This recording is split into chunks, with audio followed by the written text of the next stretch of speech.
Good evening, all, and welcome to the Tactical Devils. It's Jarvis's Corner. It's Monday night. It's always 9 p.m., but now it's actually 10 p.m. because of the Liverpool-Newcastle game. Liverpool up 2-0. Newcastle equalized 2-2 with 10 men, and Liverpool won it in the 103rd minute of the game. Not happy about that, but it is what it is. We have to concentrate on our own and Man United. So tonight we're going to talk about Højlund to Napoli final stages loan deal with a buy option from both sides. I don't understand how that works without being a permanent transfer, but the Swedish Rumble has the answer, and we will go through it.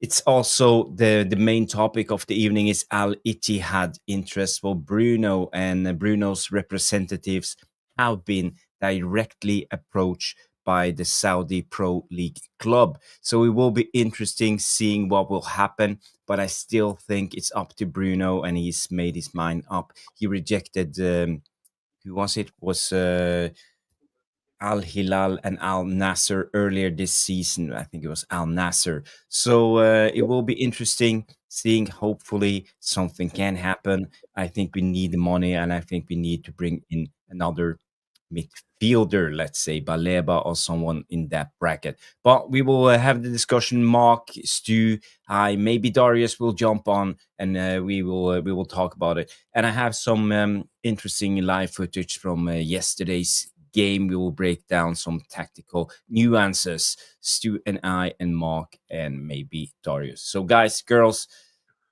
we will be back after the intro. Smash the like, subscribe if this is your first time, and we will see you directly after the break. So see you in a second.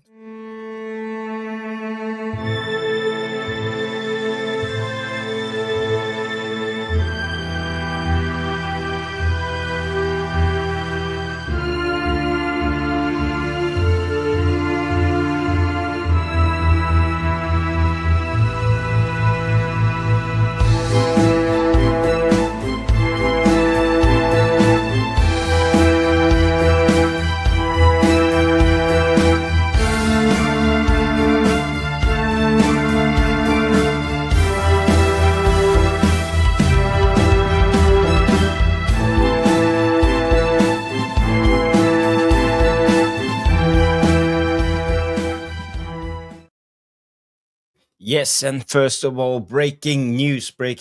Coach Jarvis and his team won the game today, 12-2. The 8-year-old boys and Jarvis as head coach won the game, and we're happy about it. One goal from my little man, but the team played really well. Super happy about it. Let's say welcome to the guests, Stu Woolley and the main man himself, coming in directly from Balls Out podcast, Mark Langridge. Guys, girls, everybody, smash the like and for Mark and his podcast. So, how are you doing, Mark? Did you see the Liverpool game? Yeah, literally just jumped straight on from watching it. What a winner! I thought I was back in the 90s. It was end to end, come from 2-0 down, 2-2, and robbed it to death. That's what football's about. But there's certain teams who could learn a lot from watching a game like that. It reminded me of the 4-3, that type of game. Yeah. Well, there was a couple of days, wasn't there? And it had that spice, it just had all the ingredients of a 90s football match. I mean, Liverpool looked decent. If we're going to be critical, 115 million for Vert. Oh, Jesus. I know, right? Gravenbach's wiping the floor with him, as making a Salah. Not sure what's going through his mind at the minute. Ekitike, very good, very instinctive in front of goal. And Van Dijk, the biggest ponce of a centre-half in football history, rolls around when Anthony Gordon, with that ridiculous hair. I'm waiting for him to come with an Alice band, lads. That ridiculous hair, right? Just about catches him, and a 7-foot tree rolls around like a little girl. It was pathetic. But great to see Newcastle at least push the Scousers. So gotta love it. Yeah. Gotta love it. Yeah. I want to say hi to all the people who have tuned in already. A lot of comments. I think this Bruno debate is getting a little bit heated, but Nathan Lee Lewis was the first one in the house. He comes in and say selling Bruno would turn into the best transfer window in years. Big up, Nathan. Good to see you. We have Catherine McDade in the house. We have Jale Malmin coming in. Big up, Jale. I hope you're well with your pepperoni pizza or whatever you are eating tonight. Always the chef from Norway, Jale Malmin. Sass Squatch coming in and say the manager plays him in midfield. That's his fault. Already in the debate with Bruno, and should we sell him or not?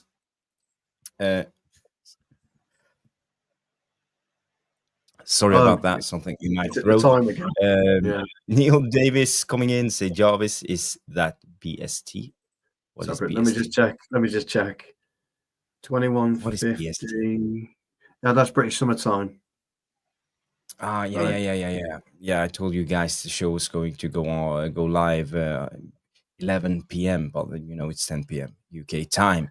Who else? Jamie Wayne is here. Big up, Jamie. I am Titanium coming in saying hi. Big up, I am Titanium. Good to see you, my friend. We have Amir Fakir. We have John Edmund, Catherine. Oh, is it just me? And Carlos. And last but not least, Johnny Kermode coming in and say, evening all, should have sold Bruno in June. Now it's probably too late to get a replacement, but something needs to change. Yesterday, let me stop you there, old friends. Let me stop you there. Mark, are you hearing Jarvis twice? Yeah.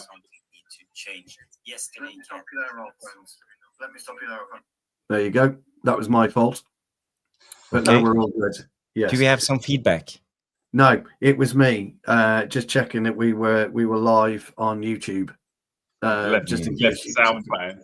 Just in case the just in case. Yeah. By the way, I made a poll for you guys. I made a poll for you guys just to get started, and the poll is what's Bruno really thinking about Saudi? And there's 4 options. Nah, I'm staying put. Yes, if they rename it to Bruno Pro League. 3rd option, ask me again next summer, and 4th option, hit the like, and I'll decide. Yes. So please smash the like. 101 people watching so far. Yes. 147 coming in. Big up, Dave. Good to see you. Evening, lads, mods, and chatters. Good to see you, Dave. So let's just go into the action. And the first topic of the evening, we promised you guys to talk about Bruno. So let's start about Bruno. So this came out tonight from Ben Jacobs. And I suspect some of it has already been debunked, but we don't know everything yet. And Ben Jacobs comes in and say Bruno Fernandes representatives are aware of Al-Ittihad's interest. They have been directly approached. However, Man United remain calm about the situation and are yet to receive any contact. So no club to club is expected unless Bruno changes his mind about Saudi this summer.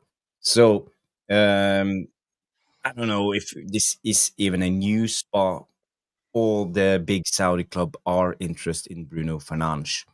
Now coming in maybe with a cheeky little bit at the end of the season.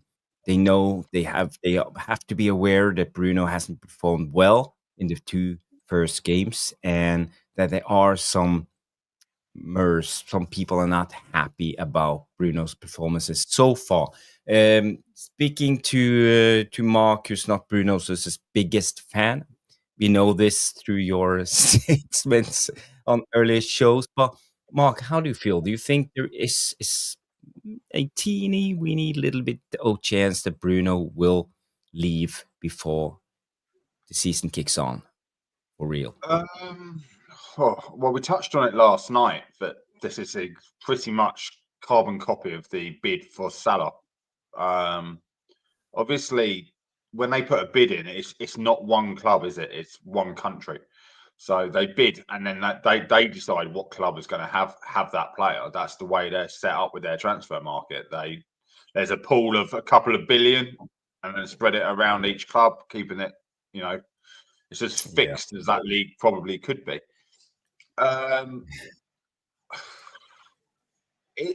It's a weird one, isn't it? I see the chat. I see people saying, "Oh, we should have sold him in June." We didn't need to sell him. We just need the money in 12 months from the start of June till the end of next, July 26.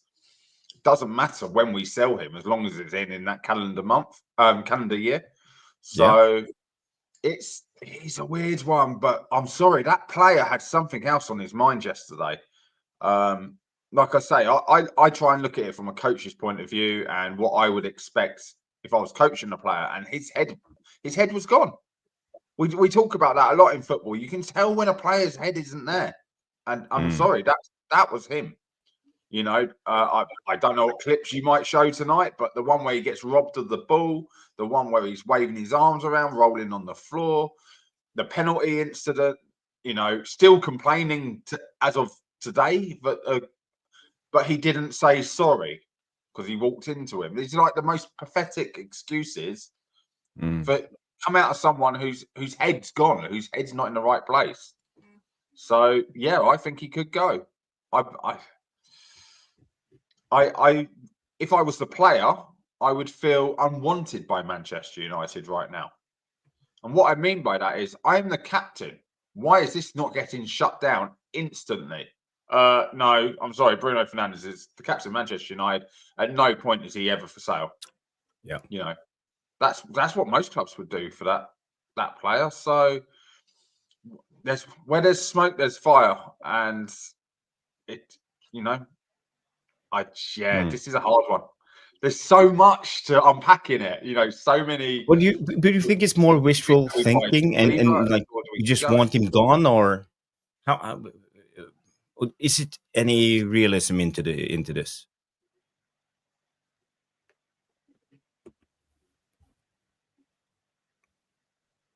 Am I lagging? Sorry. No, am I? No? Can you see me? I can see you. You look fine.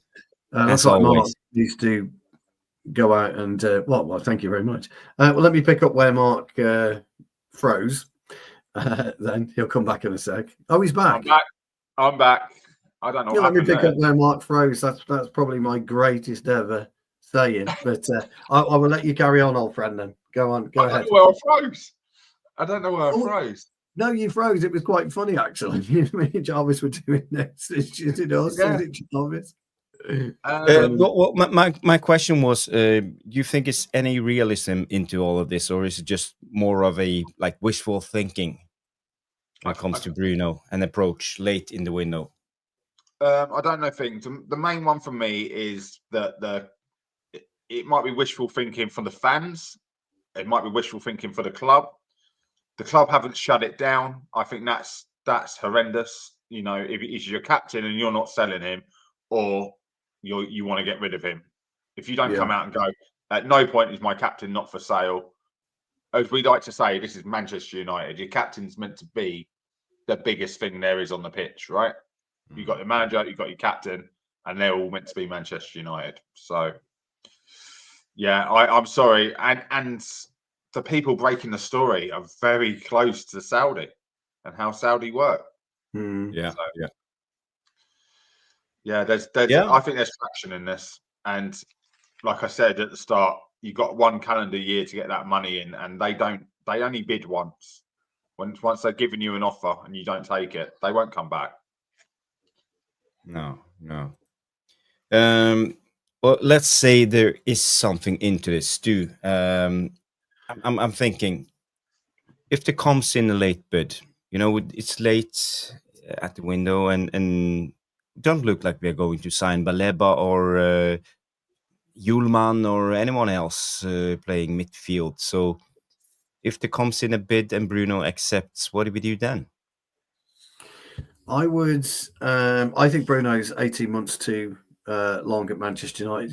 We should have sold him off 18 months ago, and that's got nothing to do with him. But the way that, or even 6 months ago when he came in, Amorim, because he would have known surely that the type of players that he needs in his system to make his system work, and we've delved into his system a million times over the past 6 to 8 months and spoken about the inadequacies of players that are out of position, and Bruno out of position because I don't like him out on the left, don't particularly like him out on the right. He's not a striker, but he is a 10. But he's what we call an old-fashioned 10. He's not a new-fashioned 10. This is what I hate about modern football. An old-fashioned 10 plays between a 10 and an 8 position, and he operates within that circle. That's where he's the best. That's where he's brilliant at getting the ball and dealing with it from there, from about 30, 35 yards, 40 yards. That's where he's great. But when you consider everything else and how he's positioned at the moment, he's 18 months. He should have gone 18 months ago or 12 months ago, in my opinion. And then you start to build the team around the players that you want to come in. And the problem is, I called Bruno the Kingmaker yesterday. And Jarvis, I know you're going to pick up on this in a few minutes and show one or two bits and pieces. Is that he is the focal point. He has to be the focal point in the team. And if he's not the focal point in the team, it's a big, big problem for him. And I think he's, for me, it's almost like he's been punched in the face by the signing of Cunha and the signing of Mbeumo, because they are the two focal points, and Sesko, they are the three focal points of Manchester United at this point in time, not him. And he's almost chucking his toys out the pram over it. I don't like this. I want to be, the top man, etc., etc., etc. Well, football doesn't revolve around that anymore, and it didn't even really revolve around that when Zinedine Zidane was ploughing his trade at Real Madrid. Because when you look at the players that were encompassed around them, it just wasn't Zidane. Ronaldo, original R9, was there at the time. Figo had been there when he was there. Beckham was there. McManaman was there. Pepe, Ramos. They got a variety of players that suggested not one footballer is the be all and end all. And this is biggest. I promise you now, this is our biggest problem. Is he thinks that, and look, Mark's right. It's not a club that comes in. The club goes to the PIF and says, "We want Bruno Fernandes," and then the PIF make the bid, because the PIF own 4 clubs in there, plus own the Saudi. So Mark's right on that, and he's also right that as long as we sell him within this calendar year, we can utilize the money. Now, you could, I've read a couple of bits and pieces today that said we still got 150 million before even PSR comes into it. I haven't looked into it, I haven't had the time. But if you are going to sell Bruno, you've got to make that decision today, tomorrow. Because you have got to go back in for Baleba if you want to go in for Baleba. Whoever you want to buy, you've got to go in and you've got to get it done. And the only way you're going to get Baleba out is to put 150 million. Same with Wharton or whoever else you want. And here's the problem. We start getting 100 million in for Bruno, Brighton go, woohoo, thank you very much. And they start looking at it. So I think it's a pivotal moment for the club. And the club have also got to make a big, big, big decision. Now, they're dicking about with Lamans. Still, that should have been done. Piss easy deal to do. Now, whether they're messing around with Lamans because they need and feel that they've got to go for a more experienced goalkeeper, like we floated, Jarvis, the other day, the three of us, whether they feel that that's important, that we've got to go and get a decent goalkeeper. City in a right mess with their goalkeeping situation at the minute. Big problem with their goalkeeping situation. Newcastle don't seem to be any better with their goalkeeping situation. So I don't think Donnarumma is going to be short of, I'm not saying here, I don't think he's going to be short of things. I think we probably missed the boat on Emi Martinez. So what do you do? So we seem to be arguing a toss for 2 or 3 million euros with Lamans. It should have been a piss easy deal to do. So all in all, I think he's really got to go, Bruno, and I think he needs to do it for himself. I think Mark's absolutely right. I said it last night. There's a problem with him. I don't think he wants to be at the club anymore. I really don't. Now, whether Mark's touched on something that may be true in terms of how he feels the club is handling his situation, whether he thinks it's an act of disrespect or not, I don't know. Whether he's arguing with the players internally, I don't know. But we have heard, as people have pointed out, that he does good things off the pitch to help new players settle in. But on the pitch, something isn't right. Something's not right on the pitch. And we pay a footballer to play football, first and foremost. That's what we do. And he's performing, Jarvis, a dereliction of duty right now because he just is not doing what we need him to do. Now, this happens up and down clubs wherever you go. I mentioned Wirtz earlier. You did. I just don't see where Liverpool forked out 120 million for that kid. I just don't see it. I think he's a tidy player, but 120 million, no. When you look at Baleba, you can see some kind of difference. Whatever we do, we need a difference maker. We need to get rid of the kingmaker, and we need a difference maker. And how we do that, I don't know. Stu, really, I just want to come in on that because while you're saying all that, I'm seeing the chat constantly going on. There's one flip side to this deal with Bruno. Say it's 100 million, yeah, we'll just call that as a round figure. Everyone's already saying before we went for Baleba, where the hell have we got the money for the 200 and something million we spent on strikers? Yeah. Bear in mind, yes, we are all aware that it's spread over 5 years and it's, we don't actually pay that money out instantly. But there was a lot of talk about specific deals. For the Cunha one is going to be paid over 4 months. If not 4 months, but 4 installments split up. So over one, so that could be over only 1 year. They have to pay that buyout clause. Okay, exactly. Cunha, we don't know what. And Burma, we don't know what the money was they put down up front. We don't know what the assessment money is down up front. Bruno could wipe us back to being on par for PSR. And because the Baleba, they were already talking about money coming out from next year. So Bruno coming in, it won't change that Baleba deal. If they think they have 100 million, they can still go do a 100 million deal. In fact, it makes it harder to do that deal. Because Stu, as you just said, they now know for certain we got 100 million in our pocket and then go, we want 150. Exactly. Because but the thing is, Mark, the Glazers and Ineos especially have played this well. They have kept the cards close to the chest. It's like a poker game. They haven't revealed how much money we actually have. We just assume now that since we made a bid for Baleba, we have 100 million available. But some reports said there was a bid only for 60 or 65 something for Baleba. We don't know yet the financial state of the club at the moment. But so if you throw the Bruno rumor in there, that makes a lot more sense, that bid and this money. So it's a weird way of looking at it. It's not really a fan's way of looking at it. It's more a financial way of looking at it from a business point of view. This could just be, and that's why I say he doesn't feel happy, and it could just be a way of balancing the books. Same as the Kobe Mainoo. Is Mainoo being frozen out because for once, if Bruno goes, we need an instant replacement, and that's Kobe Mainoo. There's a lot, and as fans, we start, we see everything, don't we? Oh, if this happens, we'll get him in, and we win the league in 2 years' time.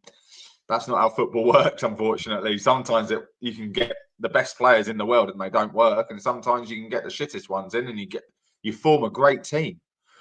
So Yeah, But this is when it comes to Mainoo, I just want to say big up to Bathheim, big up Darius. Hope you're well. Say coming in and say big up lads. I'm feeling too fat tonight, Jarvis, after eating like a little piggy over the bank holiday. Well, no worries, Bathheim. You know you can always have a walk and, and exercise a little bit and feel better afterwards. But you know, if you're free, jump on. Have you say we're going to analyze some live footage afterwards, so will be interesting getting your take on it. But no pressure, no pressure. If you're free, you're free. If you're not, you're not. I just want to say when it comes to the Mainoo thing, and there were some reports out today. I read an article on Center Devils saying that Amorim have said, or to put one source, 5 minutes of brilliance and 15 minutes of nothing. That's Ruben Amorim's take of on Kobe Mainoo. He's not happy with. I suspect it must be his work rates, or maybe he's just zones out of the game for too long and then comes in again. I don't know if you've seen this, Mark, or do you agree with Amorim's assessment? I don't agree with his assessment because quality is always going to be there. It's about how you use the player. I have said how long has Kobe been really in the team? The last 2 years. Kobe Mainoo cannot run. This is his problem. It was just such thing. There were players who glide around the pitch, there are players that walk around the pitch, and there's players that sprint around the pitch. We need sprinters, and Kobe Mainoo is a walker. He gets run past by so many players when his arms are going like this, and you're like, is he in mud? He's just not moving. You can't turn someone into a sprinter that isn't naturally that way, and that's what I've seen of Kobe Mainoo. On the ball, superb. In a transitional side, not the player you want. In a possession-based side, a 4-3-3, a 10 hard, kind of system. That's why we saw the best of him. And England, possession-based, slower football. We see the best of him. In transition, it's not him. He's not a quarterback, so he's not going to fit that. Bruno doesn't have the passing range. We know that, yeah. But what I will say is the disrespect for anyone to turn around and say he's fighting for the position of the captain. Well, you might as well have said he ain't getting on the pitch all the time. Bruno's here, because that's again, we don't drop the captain. I'm not looking at a name. I'm saying you've named him up against the captain. He's not coming on. So I said it last night, and I've said it many a time now. Nicky Butt left the club to get football. Kobe Mainoo, please go and play football somewhere because you're too good a talent to sit on that bench. And it broke my heart. I don't know if you've seen the pictures, or the video footage of him walking back onto the bus after the Fulham game, and he looked destroyed. He looked Mark, I'm just going to say before Stu comes in, I just want to say one thing when it comes to this. He's a young player. He has the future ahead of him. He can actually be that type of player, but it's up to him. No one will give him nothing for free, and that's how life works. You have to work hard for it, and even letdowns, you will be set a lot of times in your career out of the team. You won't play, let's say, the first 2, 3, 4, 5 games. You won't be a part of the inner core of the squad, but it's up to you to prove to everybody that they are wrong, you are right, you are the man, and let him play. So I'm not buying anything of this. Like, let's say, poor Kobe, we didn't get a sniff of Ruben Amorim's first 11, didn't get a minute on the pitch. Well, it's up to him. You have to reinvent yourself, do something else to get the manager's eyes directed on you. Stu, back to you. Well, I think what if he doesn't train well? We can all sit here and say what a great player Kobe Mainoo is, but what if he doesn't train well? What if he's late? What if he's untidy? Yeah. None of us know all of this, and this is the point. You both make excellent points. Mark, you made a great point. That's what everything you described. I think that's why he's a better 6. Everything you described, because he's not a great runner, and we've said this before, haven't we, Jarvis? He has that shroud, doesn't he? like this invisible 5-yard try that nobody can get close to him. And he's brilliant at that. I agree with Jarvis as well. He hasn't got quite the passing range at this point to make that transition quickly. But you can learn that. And this is where you're both right. Knuckle fucking down. Don't start crying. Knuckle down. Nicky Butt had a great career at Manchester United. Sir Alex said, I want you in the squad, but you're not going to play. Sorry, pal. I'm going up to Newcastle. I'm going to go and play. And he did. I agree with Mark. If Kobe Mainoo has got this problem, then yeah, go and move. But there's got to be an inherent problem with him that isn't allowing Amorim to pick him. Because I think Amorim's as stubborn as fuck. I do. I really do. I mean, his system is going to kill him. We all agreed on that last night, didn't we? It's the first time, I've said that. But there are certain things with Amorim. If he takes a dislike to you, you have an issue. Now, we also said last night that if Mainoo is, it's either Mainoo or Bruno, then Mainoo's never going to play. We know that, don't we? Because we know he's never going to drop Bruno. So, do Manchester United say to Bruno, because I think this is all interlocked. I really do. Look, Bruno, we've got 90 million quid on the table. Go to Al-Ittihad.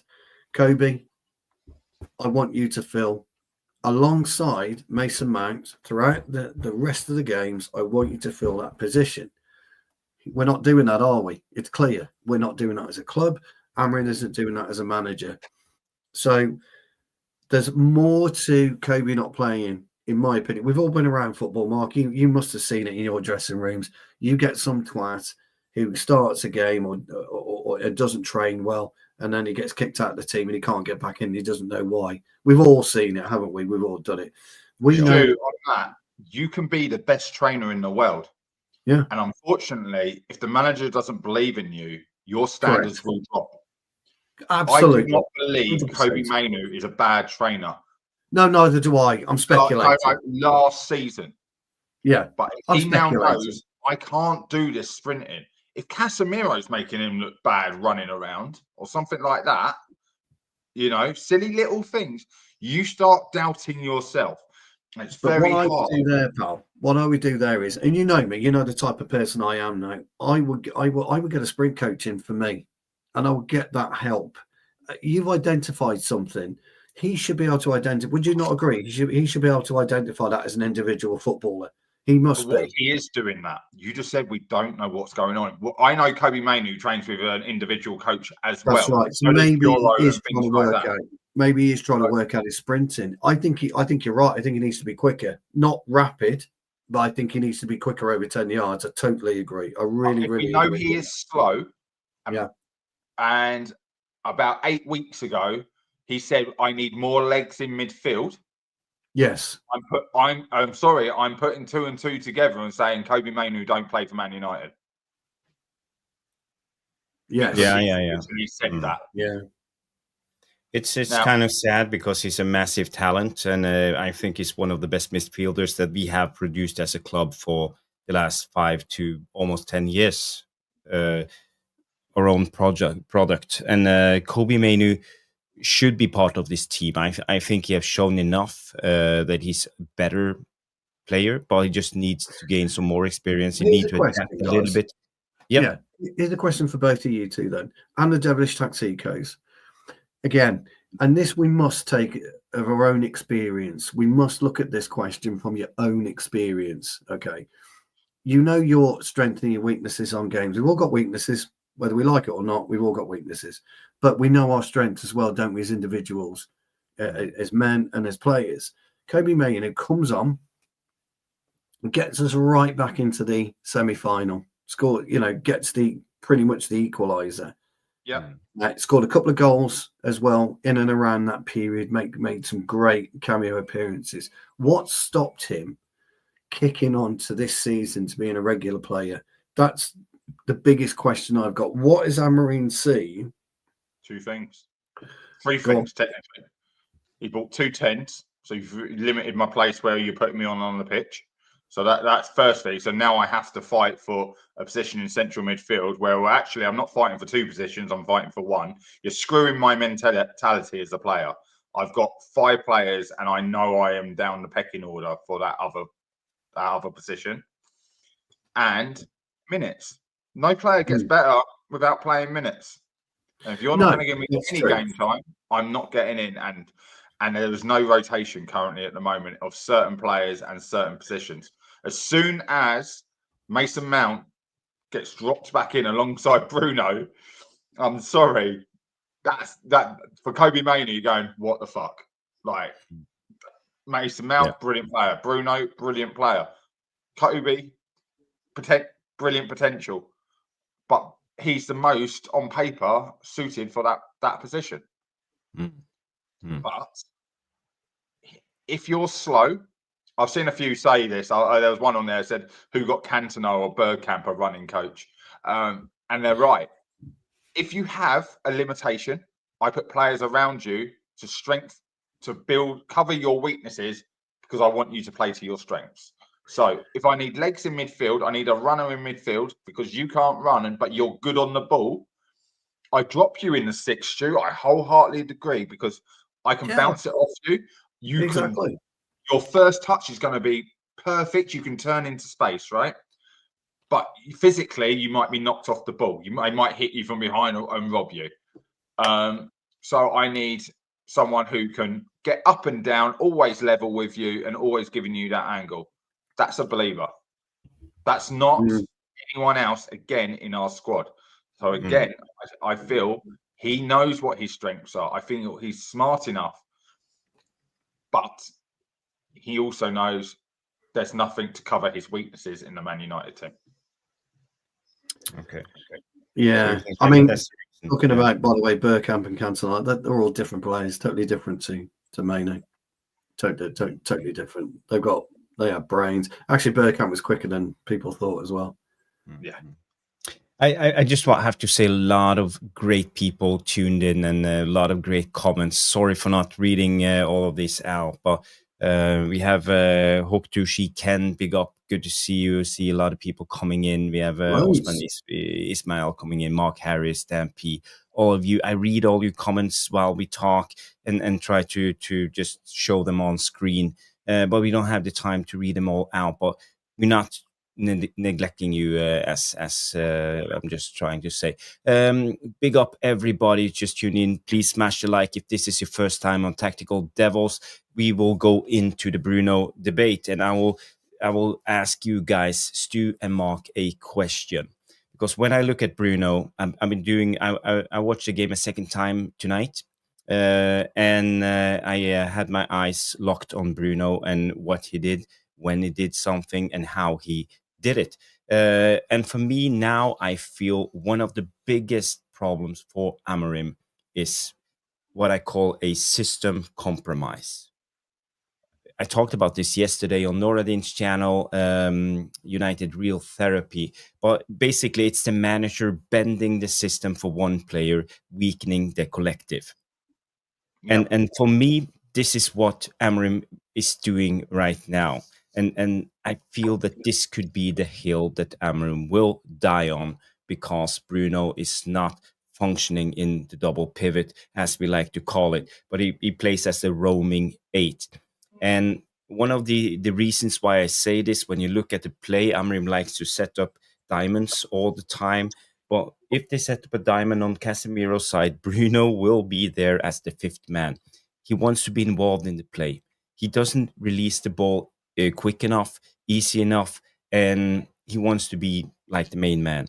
And another thing I noticed while I watched the game the second time is how much Bruno is into Luke Shaw's face all the time, yelling at him, not doing the right things that Bruno wants. He's directing the Ligt. He's telling all the other guys what to do all the time. For fuck's sake, concentrate on your own game, because it's not good enough. And this is where I see Amorim is making a big mistake. He's putting too much pressure on Bruno's shoulders, and Bruno is trying to lead the team the Amorim way on the pitch, but it's not working. if Bruno is his main man, let him be his main man, but not give him all the responsibility of letting all the players. And at the end, we all played the game. You had that nagging guy who's running constantly around you and telling you what the fuck to do. And you are like, oh, please shut the F up. Play the game for so many years. I know what I'm doing. And I think Bruno is starting to annoy certain players. He is. So back to you guys. He is. Look, I've seen it. I've played with it. And I won't accept it. That's the problem for me. I'm very vocal, in our dressing room, and I'm very vocal on the pitch, and I won't accept it. And look, we had an incident on the weekend, trying to tell me where to position myself at centre back. My words to him was, concentrate on your own fucking game and don't lose your man. That way, I haven't got to chase two, because that's how I am. And he's giving it. I said to him half time, I said, fine, you can give it as much as you like, but you lost your man. So I'm having to cover you plus my man. So don't look at me and don't tell round to me and tell me to step in. I will step in when I think it's right and I'm ready to do it. And if I don't agree with it, I'm not going to. Concentrate on your own game. The first time you take your concentration off what you're supposed to be doing and you're concentrating on other players in your team, you're fucked. And that's where your man will get the drop on you. And it always happens. I've seen it ever since I was 8 years old, 7 years old. It just, nothing changes with football. Concentration levels have to be 100%. As soon as you lose your concentration, Mark mentioned it, the penalty. Oh, I want an apology off the ref. Oh, piss off. Just go home. Just go back to Portugal then, because what do you want an apology off the ref for? He didn't do it on purpose. The ref's not just going to walk in and nudge you.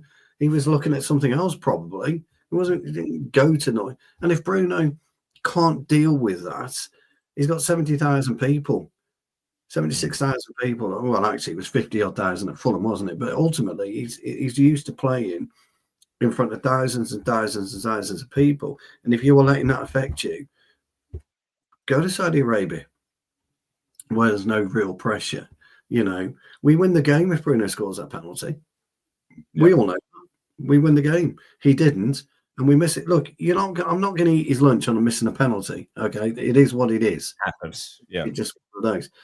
But as I said last night, and I've said already today, he wants to control the whole 11, and you can't do that. As soon as you stop concentrating on your own performance, your own game, then that's it. You're screwed. So. That's it. It's the way I see it, in my opinion. I think he should go. He's not gonna go, I don't think, but I think he should do. And I think for him, I think he'd be a lot happier, because right this time, I don't think he's happy at Manchester United. I don't think he's happy with the way that Amorim's playing. I think he realizes that Amorim's not going to put up with his nonsense to a degree.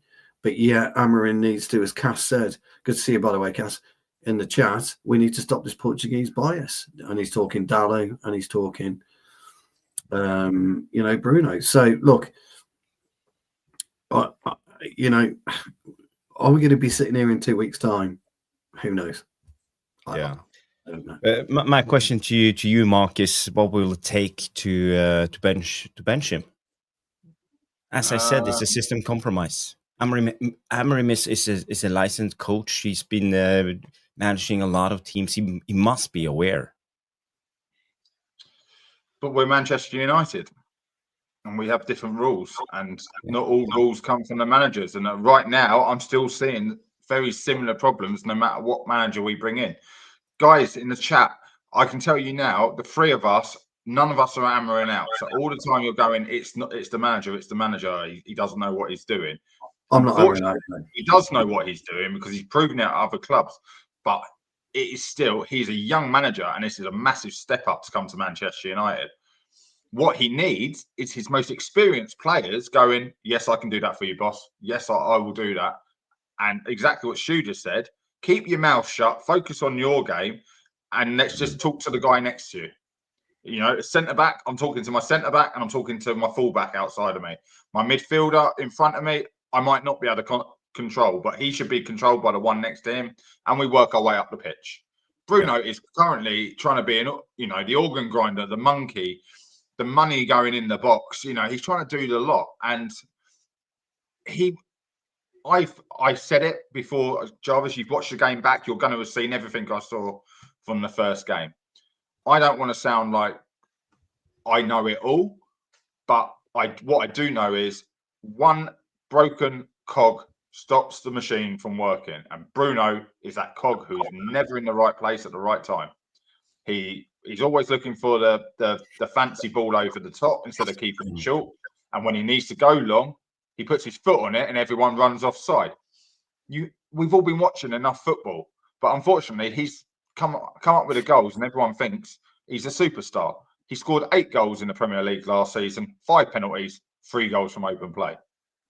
Those 5 penalties go to Rasmus. Everyone stays off of Rasmus's back. Those 5 goals go to Garnacho. We aren't selling him. You know, that's what I'm saying. Just because he scores penalties does not make him a world beater.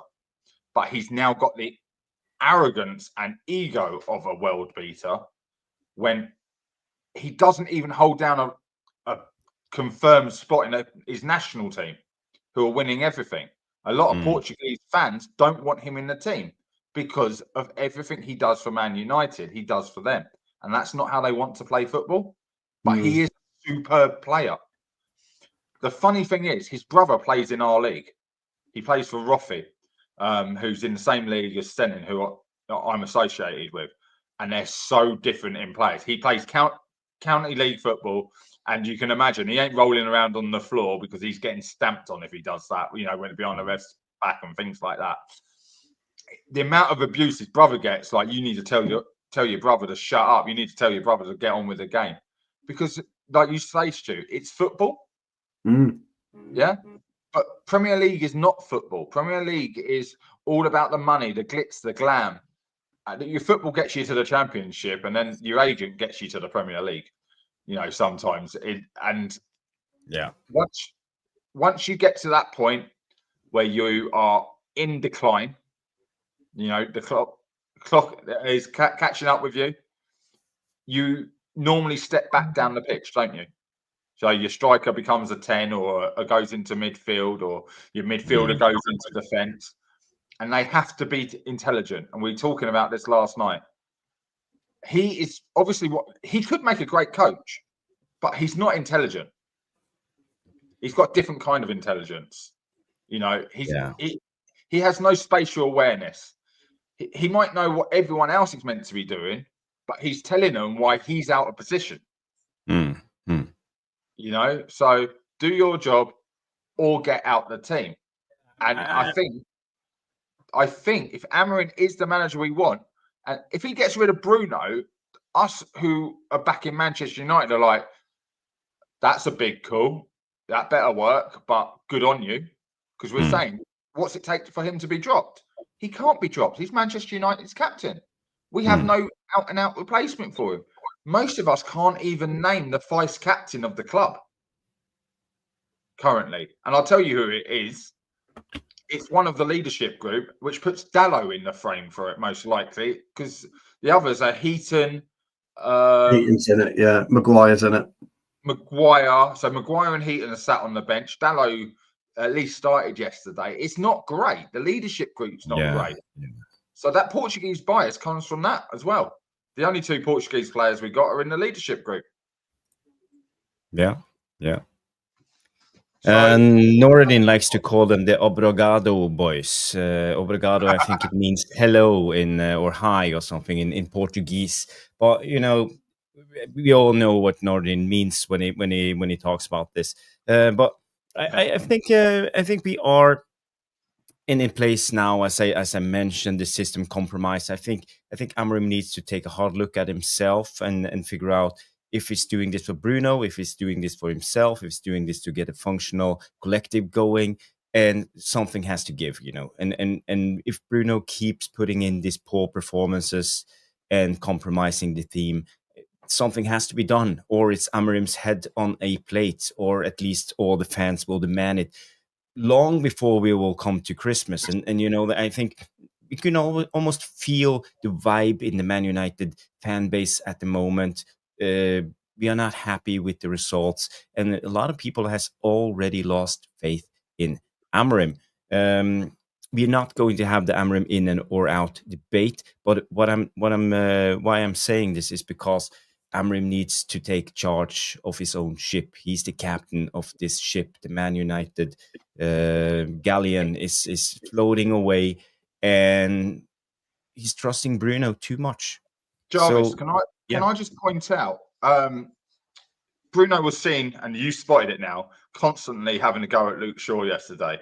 Luke Shaw was given a very low rating. He was for some reason, wasn't he? In pre-season, Dalot constantly laying into Rasmus. Rasmus now dropped from the squad. Dalot holding his hands up, making mistakes, doesn't get dropped. Bruno constantly, he had Mason Mount shouting at him for the ball. He had Cunha shouting at him for the ball, and Burmo didn't get passed to. And they're all having a go at him on the pitch. It was clear to see. A lot of people might not have picked up on it, but it was clear to see this is happening. And a lot of the clips you do, they're pointing where he should be. Last night we went through clips. 2-on-1 doesn't communicate. But again, it's captain. It's very hard. Stu, you know this. You can't really have a go at your captain because you already know the manager's got his back. Yeah. Because it's his choice. But one thing you do, if Bruno is your star player, you build your team around him. You do not replace him with 2 new 10s. So what we see and what might be getting Amorim's head might not be the same thing that the club is looking at. Well, yeah. I mean, look. I run quite a tight ship. I'm skipper of Tip. I run quite a tight ship. I don't mind somebody questioning me, but don't fucking tell me something when you've lost your man. You know, and this is the problem. You can dictate and you can coach, you can do whatever you want on the pitch, but if you don't concentrate on your own game, your game will fall apart. And as soon as one player's games fall apart, then 2 and 3 will fall apart. And that's what's happening with Manchester United at the minute. In this current amazing squad togetherness and bullshit we're hearing about. Well, I'm sorry, I'm not seeing it with my own eyes. I'm not seeing togetherness. I'm seeing a divide, and I'm seeing it the anger pointed at the same player. So let's Jarvis crack on with some clips, because then people might see. I'm just gonna say to ITN, yes, we are talking about Amorim and his dispositions, what he's doing wrong, but you know, football is about longevity. So I'm not going to sit here and call it early just to be right. Let's call for Amorim's head and sit there and piss and moan for 12 to 18 months. I'm not doing it. I think we should take a step back, look at Amorim, talk about what goes on, but not having the Amorim in or out debate. It's too soon. It's too soon. But I'm not giving Amorim a free pass this season. I was last season, but this season we will talk about his disposition, his man management, his subs, everything. He will get exposed, but I'm not having the Amorim in or out. But why do we have to have an Amorim in or out debate? Why have we got to have it? You know, if you're still in the chat, tell us why we have to have a debate about it. If you want him out, great. That's your opinion. No problem. You're welcome here to talk about that you want him out. That's perfectly fine. But other channels will have this debate about whether it's Amorim in and out. That's not what we're here for. We're here to talk about stuff. Now, this is what Dan P knows this, because he knows I've been talking about this forever. That managers can't adapt to formations. Yeah, I've been talking about it forever, Mark, forever, years. Jarvis will tell you this. Ever since he's heard me speak, I've been talking about formation and players being able to adapt. And I'm fed up when people tell me that we put it up, you know, he can't do that. How the fuck do you know? Any player should be able to adapt to any position on the pitch. What you've got to do, you might not be the best at it. It's like I said to you last night, Jarvis, I need you at left back. No problem. You might not be the best at it, pal, but I can trust you there because you know football. Same with you, Mark, at centre half or right back. I can trust you there because you know football. That's all football is. You don't have to be the very, very best at it, competent. This is what annoys me about modern day football. It really does. It gets right on my goat, actually. But anyway, There you go. Let's play some clips. Talking about Bruno, you mentioned this, Mark. This is. Let me just draw this up for you. Okay, why is this here? Let's. Why are you drawing a penis? Yeah. I didn't. Okay, so here you clearly see what I talk about. It's a diamond, Yeah. So if you cut it in half, so we have a diamond, and then Lenioro is on the ball. The outlet is always, this is what we're trying. This is the guy we want to reach. He will drop a little bit down to receive the ball, and then we have things going. We have attracted press on this side, and the aim goal of this is the switch over to the other side. We have talked about this tactically from Ruben Amorim's side, and also you see the pivot, the distance between Bruno and Casemiro here is fine. I don't have any problem with it. You see the other number 10 keeping his position, and you have the wide centre back on the other side, Luke Shaw, in this area. So if you play this, you see Lenioro plays the ball up to Cunha. Cunha lays it off 1-2s with Casemiro, who receives the ball. And Mason Mount gets the ball, and now you have Luke Shaw in this area because we want to play away from the pressure. Look at all these Fulham players on the pitch around this area. You're 1, 2, 3, 4, 5, and 6. So we have what do you call it? We have pulled them over to our side, and now we're looking for this pass. Luke Shaw is aware of it and has started his run. Well, or there's two passes. He can go right back between the centre backs, and we've played out the press. The press is gone. So there's two options, like there should be. Yeah, but what happens here? Sometimes it doesn't work because of the first touch, the second touch, the timing. It's just milliseconds all the time. So Bruno passes the ball back to Lenioro. But look at him right away, looking at Luke Shaw and what they are saying to each other. They're not happy, waving their arms, talking. And, this worries me a little bit because he's not focused on his game. He should have been more focused on how he received his first touch and the release, not about Luke Shaw's presence. He doesn't trust Luke Shaw to be in the right area. I don't know if you guys see a lot of the times in the game, but I noticed this a lot of times. I have the problem on that particular piece of play, Jarvis, was Bruno had his back to Shaw. So Bruno didn't know where Shaw was, unless Shaw was shouting out and screaming. Because when the ball comes into Bruno and he has it, he's got a nice, easy little turn, nice little sweep out to the left. Shaw's away, but he doesn't. He goes back to Yoro, then turns around apparently and has a go at Shaw for what? What's he having a go at Shaw for? The problem is you're looking. If you go back a little bit, you'll see the way that he's facing. I want to see if he actually checks his shoulder, because he doesn't. So why? So Luke Shaw's obviously had a go at him for not playing forwards, which you'll get a lot of European managers always play forward, attacking football, play the ball forwards. So as this comes back in, Cunha's little layoff here. Cunha's little layoff there was brilliant. But what we didn't do, Casemiro didn't move with it. Cunha's done exactly the right thing there. He's laid it off and he's gone. But Casemiro was too slow. We didn't. Casemiro was too slow, and we didn't deal with it. And that's unfortunately Casemiro. But somehow we get the ball to Bruno. Somehow it gets the ball to Bruno. And Bruno's got everything to his left, absolutely everything to his left. But instead, he's focusing on what's happening in front of him rather than what's happening behind him. 3 years ago, Bruno's looking at what's happening behind him. He's got his head on a fucking swivel. He knows the periphery of the pitch. He knows where every player is because we've seen it. We saw his passing and everything. But right now, is that petulant or he's lacking in confidence or whatever? He's not understanding what's happening around him. Anyone could tell you that Luke Shaw's got an acre of space. Forget where Tete is. Tete might be.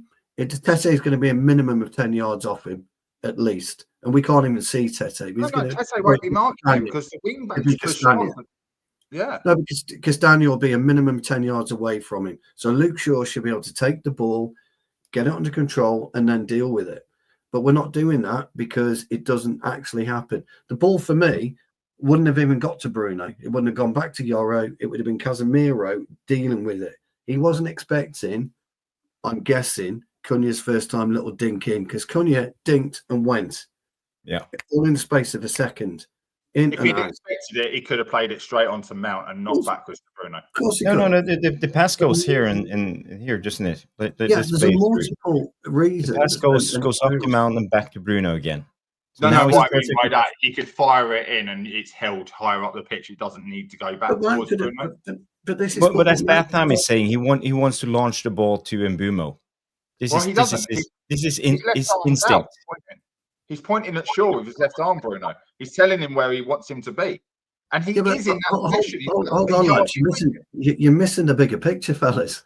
Okay. You're missing the bigger picture is Mount fucking about with it. Mount should have flipped it over to Cunha. Cunha's then got acres to run into. This is what, football is. Oh, yeah. You want the pass to go here. Yeah, that's what football is. This is what I don't understand.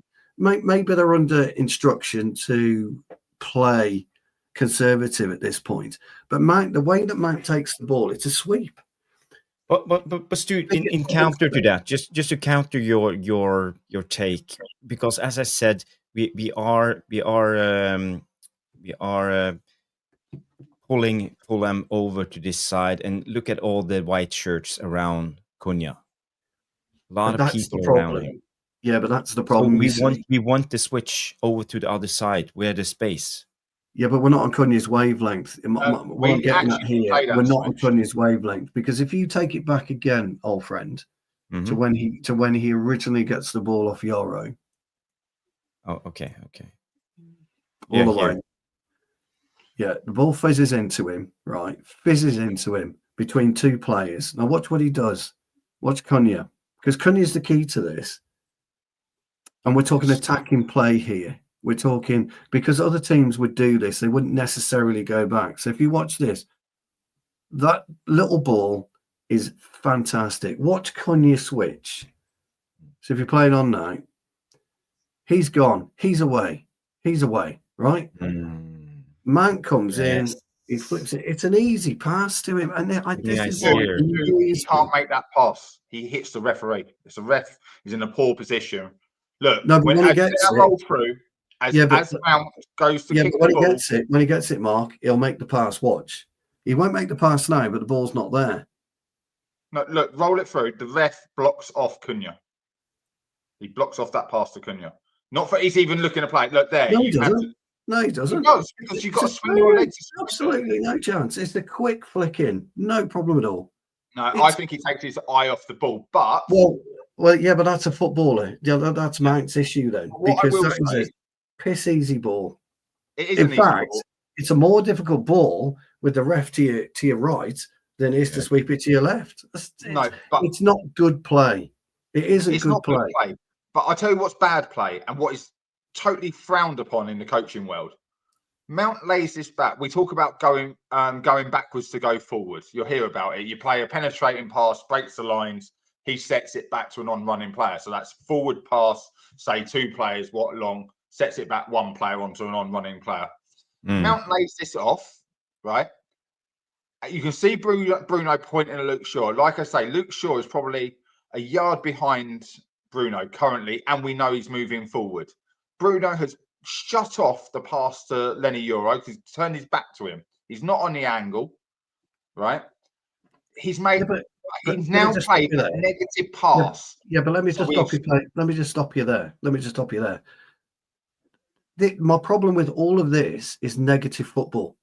That's what I'm saying. My issue. My issue is negative football.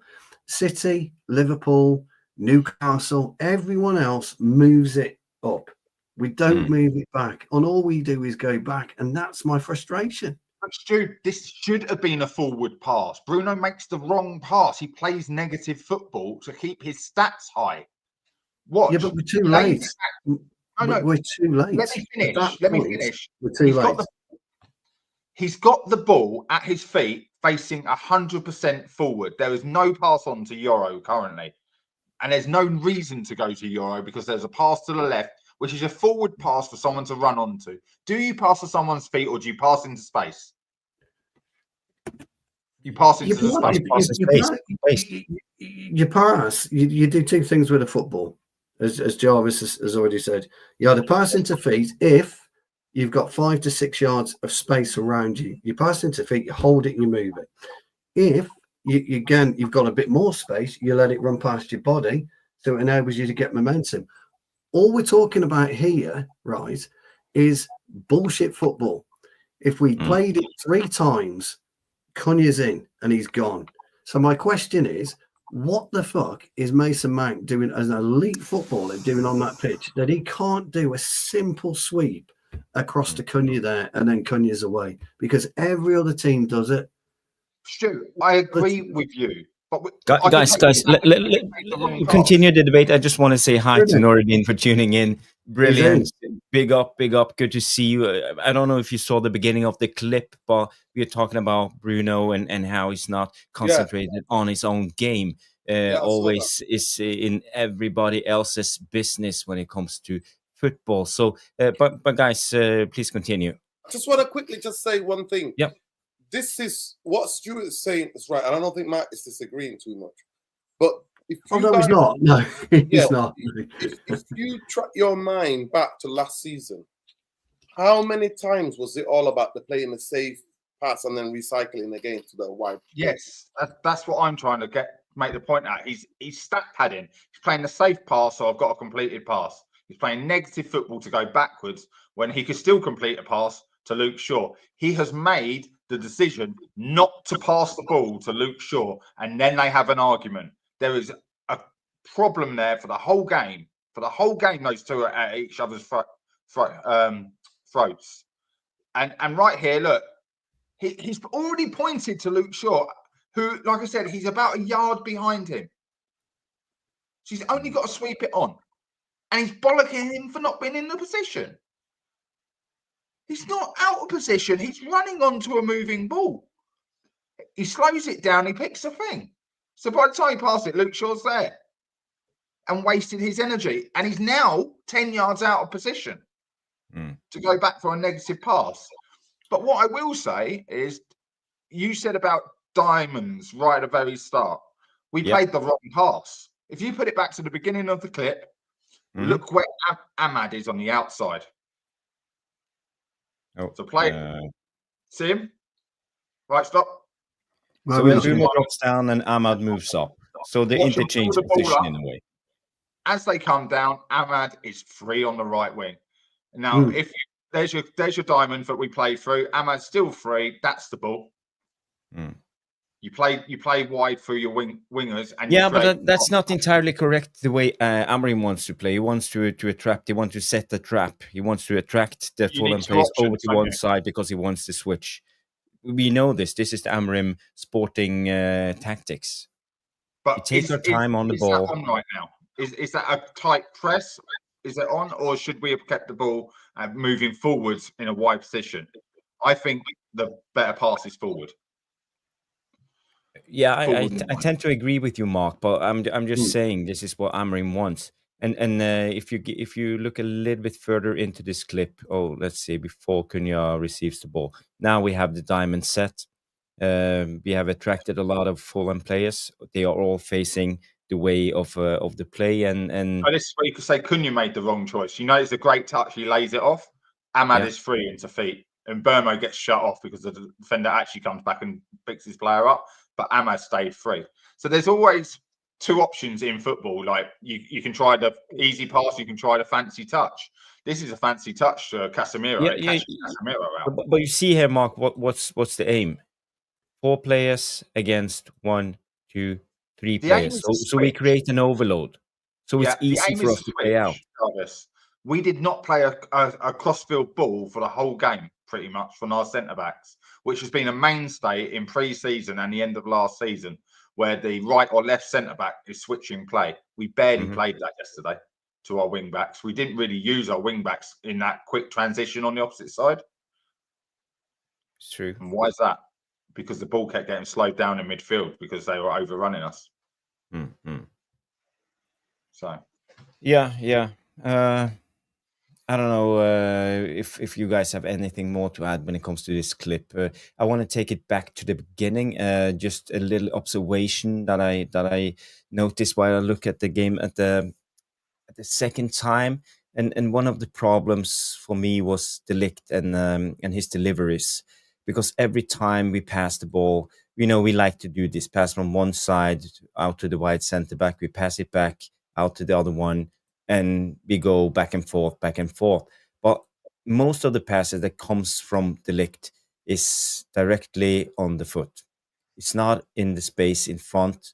So it makes the wide center backs always to take an extra touch, half of a millisecond extra, and you're under pressure. So you don't have the time to progress the ball. So I would love for the Ligt for the season going forward, if he's going to play the central role, he needs to put the ball in front of the wide center backs so they can open up their body, receive the ball, and drive with it in the first phase.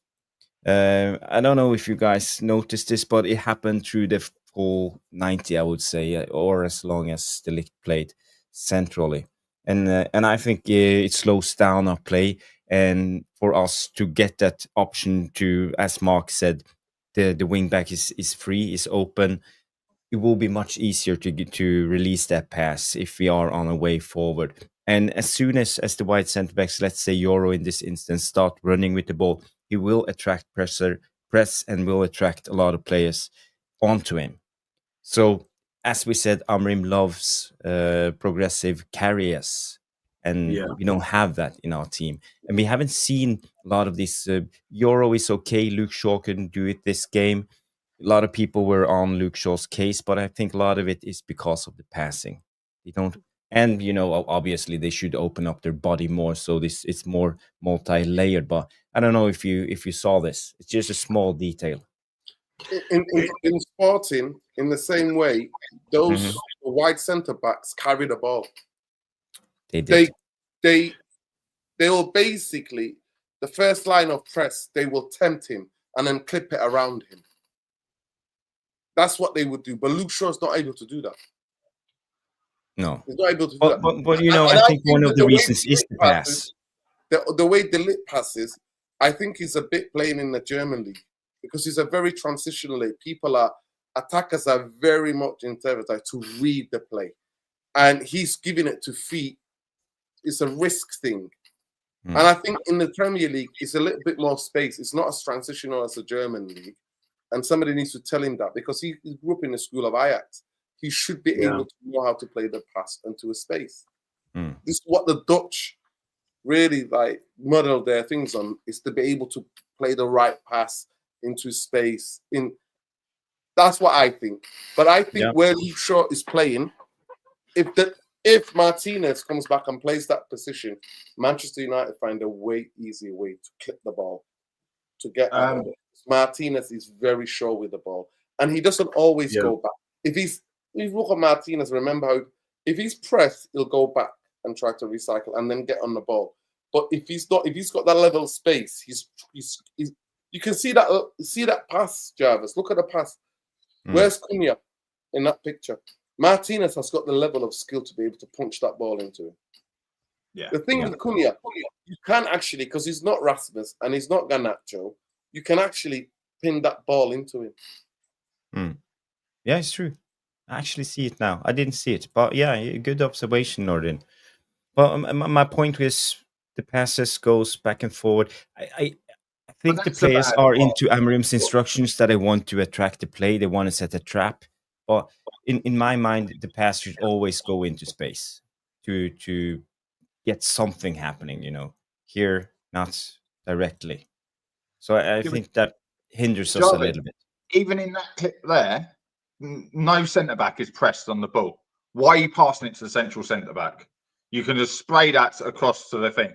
But no one moves faster than the ball. Right? So if Luke Shaw has that at his feet, he should be playing Lenny Yoro. You play two players, and if Lenny Yoro needs to set it backwards, he can just cushion it back for the Ligt, and then you start moving back over the pitch. You get that nice sway across the pitch.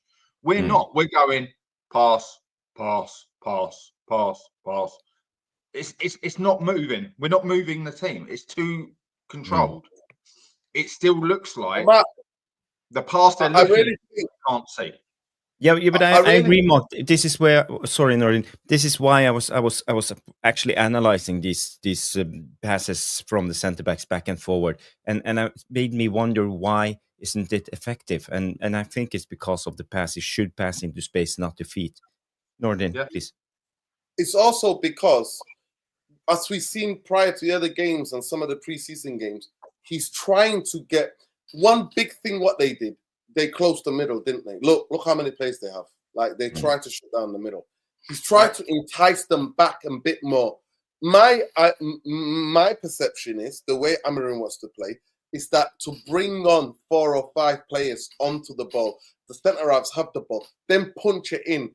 Then in Mbeumo and Cunha to be able to turn and run into space, because there are so many players to run at the back 4 or the back 3, whatever what we're defending.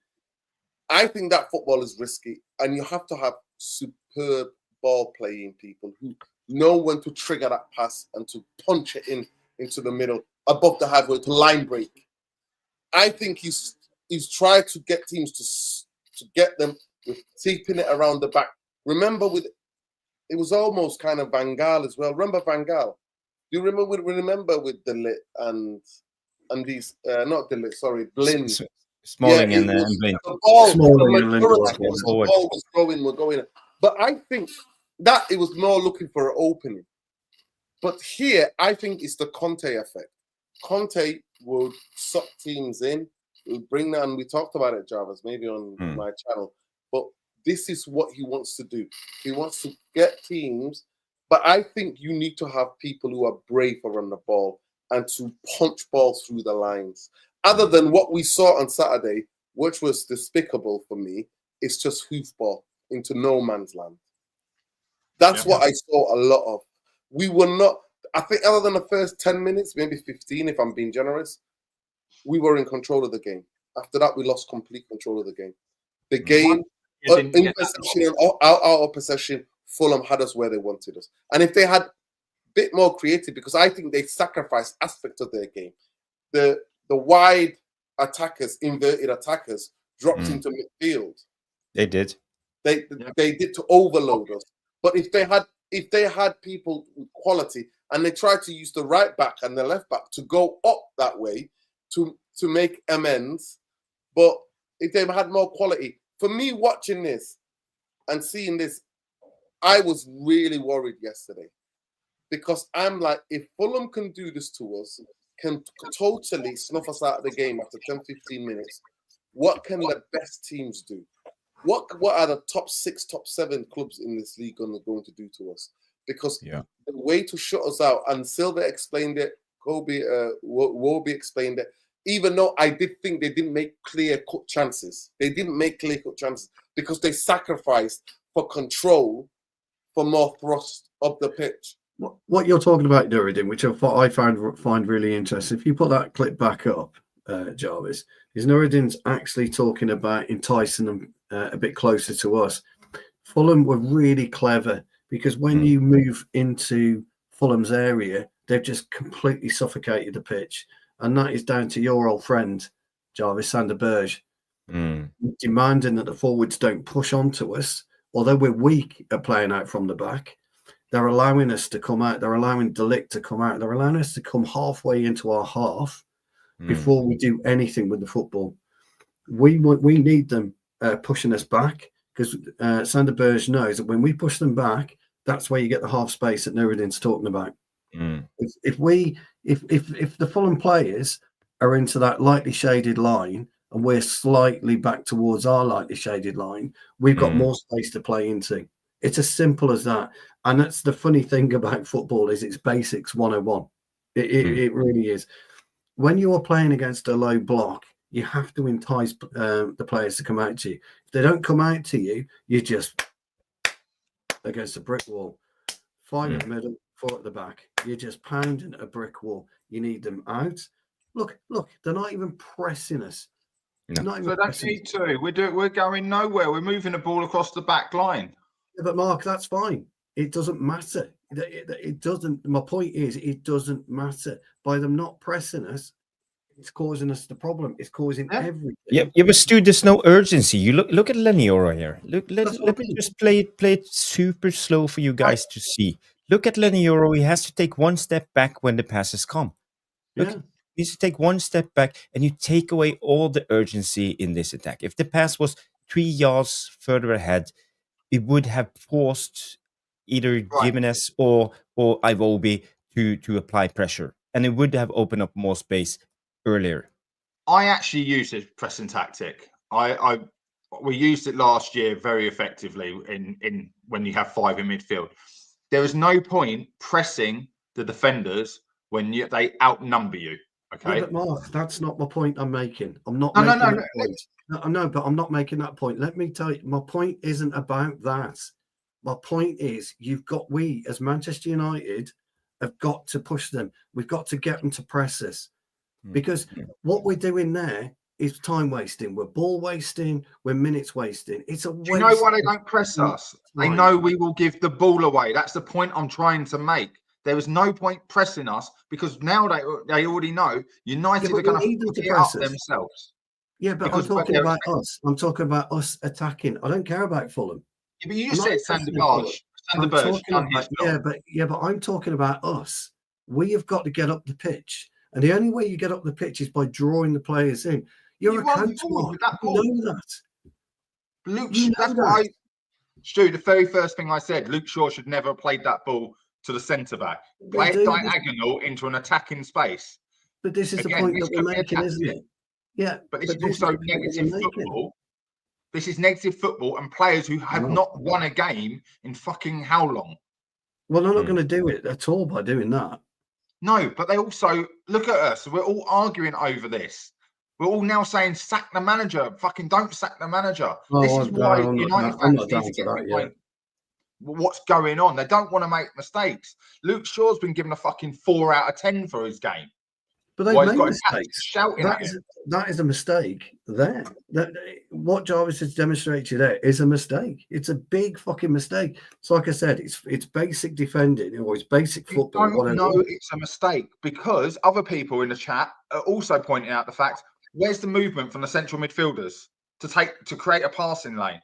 Did one of them run in behind to take their player away while as Cunha or someone comes towards the ball? There's a lot of mistakes there. We don't know his pressing tactics. You're looking at a still, and the only thing you can say is it's like I said yesterday about pressing, isn't it? It's like I said yesterday about pressing. Pressing's a load of bullshit.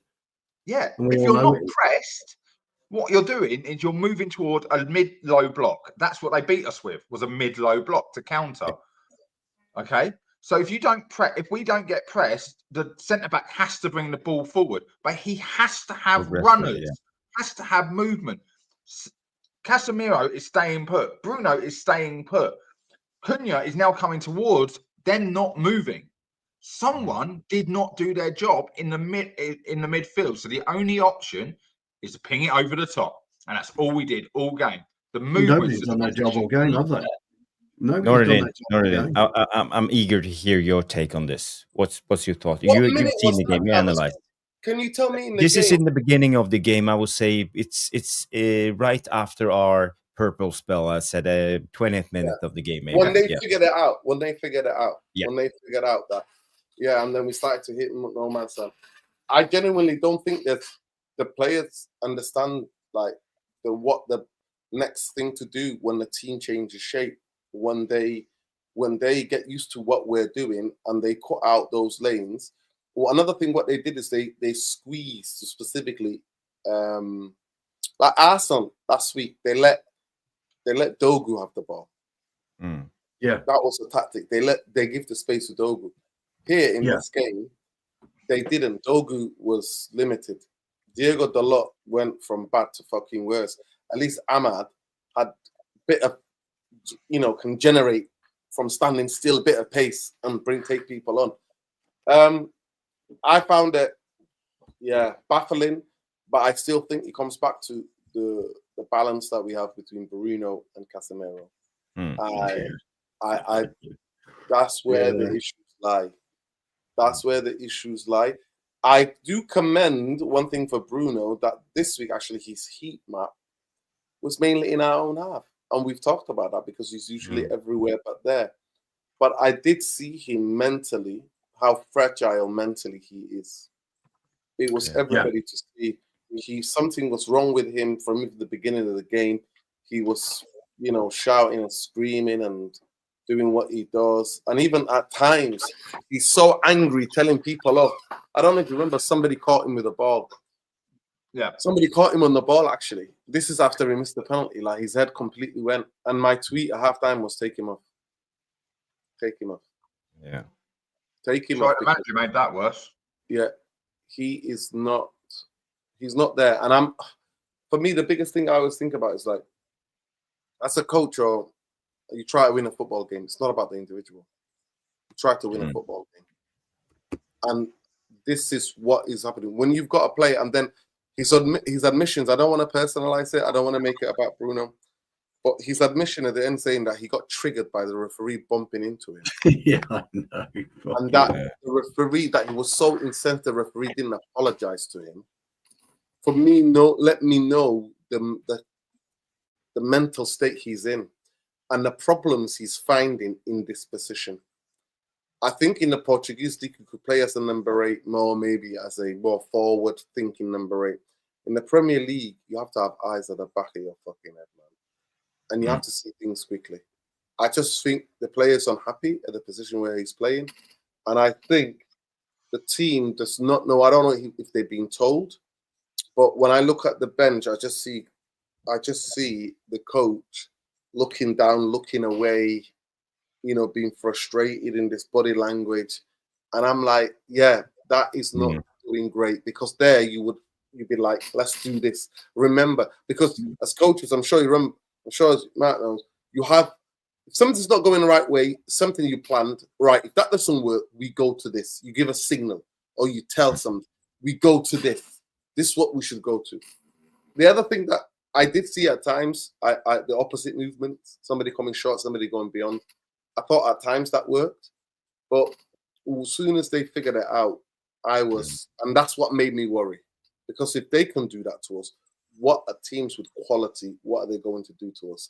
And you don't have to have a lot of great quality to be able to find space. You're playing those two in midfield. Casemiro is completely gone. I think him being lean has even made him look worse. I mean, that was the propaganda and the PR we've been getting from the club. Lean. The winning team bullshit photos back as well, and it's embarrassing. But this team is a lot, and we neglected the most important part of English football. And in English football, it will never change. It will never change in English football. If you're soft and weak in the middle, you will always get found out. Well, here's a question for you, Derrida, then.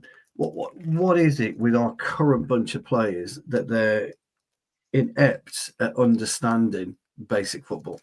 And we've seen it now for a long, long time, but how can seasoned professionals not see what's unfolding in front of them? I mean, what is going on? I genuinely do. I really, really think we double down. So I think some of them are a victim of the player profiles that they are, the coaches that they played under. And there's certain things I think I read it in a book called Soccernomics. I don't know if you read it. I know that book, yeah. But they gathered all this kind of data and information. And it's simple, everybody knows. Your most influential coach is the coach that gets you first. The guy who gets you. In football, the advice, the things that you downloaded. There are some players who are flexible, who've had many different type of coaches and managers, and that can take instructions. Like, for example, everybody knows and understands that Mason Mount, coaches love him because he's very good at taking on instructions. He's very good at observing instructions. Some of our players do not. And that's me being frank. They coach in a certain way. They have a certain way when the critical aspect of the game in that milliseconds comes, they play a certain way. That's hardwired into them, and they don't understand. And what we did was, Ten Hag already demanded so much of a team. We then doubled down and got an even guy who demands so much love that one. He's asking them to basically play man for man. Majority of times, he's asking them to play man for man. And you're asking a Bruno at this age and a Casemiro at that age to push up as two pivots to really go on the full press and leave all of that gap. Like, it's unbelievable. I genuinely do not see it. And I can understand last season to a certain extent, Casemiro having a word because he's experienced to say, listen, I can't cover these long distances. You're going to have to need 5 players around me, you know? I mean, it was the biggest thing we understood when Roy Keane got older. We understood with Scholes was getting older. You needed legs. That's why we had Hargreaves. Remember that? You know, we did double. We had Hargreaves who can Michael Carrick just punching balls through, just being in positions. So for me, when I look at this, it's not going to be fixed any easier. We talked about it. Majority of us said 5, 6 players. I said 5 players that needed to go into that team. Yeah. If you're gonna stick with Amorim, you're gonna keep Amorim in the summer. You need to get in the 6 players who actually are physical monsters. Technical abilities to do it, but they have to be physical monsters and they have to be able to cover ground. And unfortunately, the club doubled down and got 2 other number 10s and a striker, and the obsession with a striker got proven because I see people having a go at Sesko. I actually thought I was quite surprised at the touches he showed. I thought he was really good, like he showed up for the ball, but he had 1 touch, I think, inside the box.